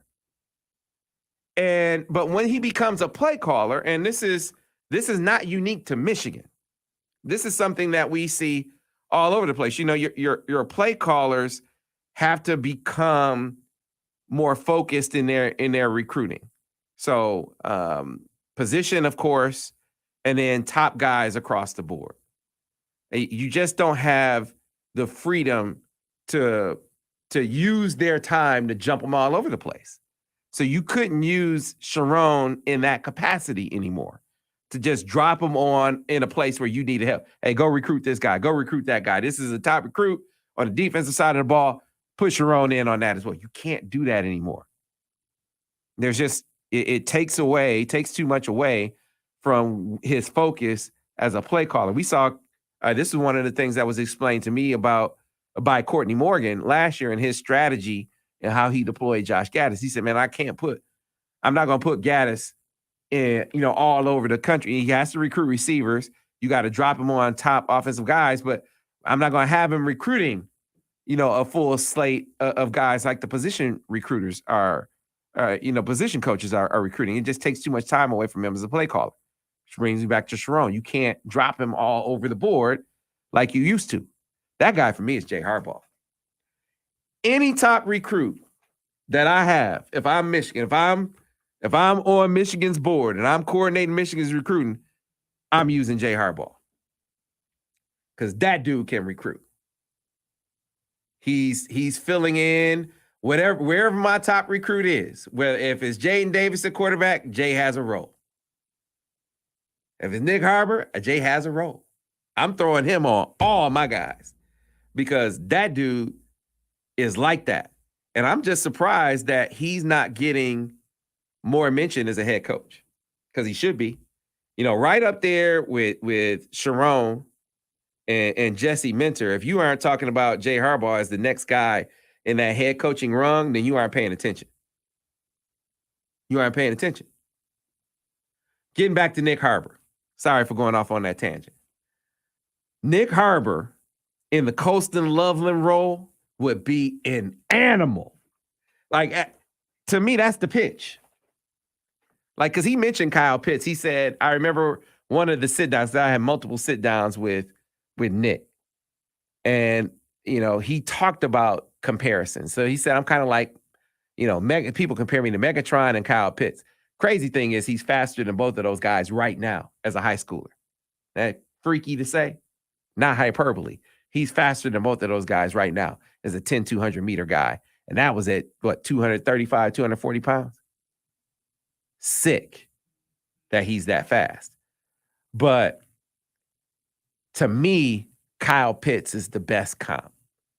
A flex guy, because Nick's probably going to be when he's not a full-time, when he's not an Olympic track guy. I think you'll see him settle in around that 230, 240 range and be a flex guy at the tight end position that you can split him out and play the matchup game on the outside. You can line him up as an inline guy and beat guys down the seam. I mean, he's going to have that kind of flexibility, be physical enough to block at the point. And you look at the number of targets that guy gets in this offense. That guy gets more targets than the receiver. I mean, you want to be that more than you want to be a receiver. That guy gets more targets than the receiver right now, right? I'd be curious to look at, in the games that Luke Schoonmaker has played, who has the most targets in those games. I'd be curious. I don't know that stat. I know he's up there. So, I mean, that would be the pitch to me. You line up in that spot, tight end or H, in this offense, and you are a focal point player. You could be in the top 5 like Kyle Pitts in this offense. You're going to get usage. You're going to show your flexibility. Man, that's big time. All right. So that is the Nick Harbor piece. And where do we think stand?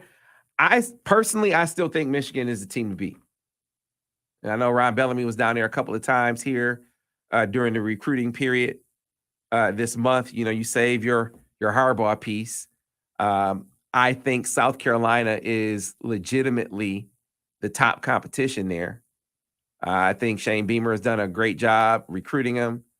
I still haven't gotten to the bottom of why they're getting some track buzz. I don't know if there's some DMV guys going there or what.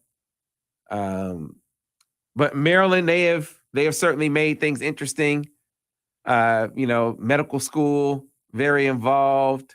Didn't know that both of his parents got grad school degrees from there. Yeah, That was added information I learned this morning. Definitely could play a role. Yeah, you have NIL. They've made a significant NIL pitch.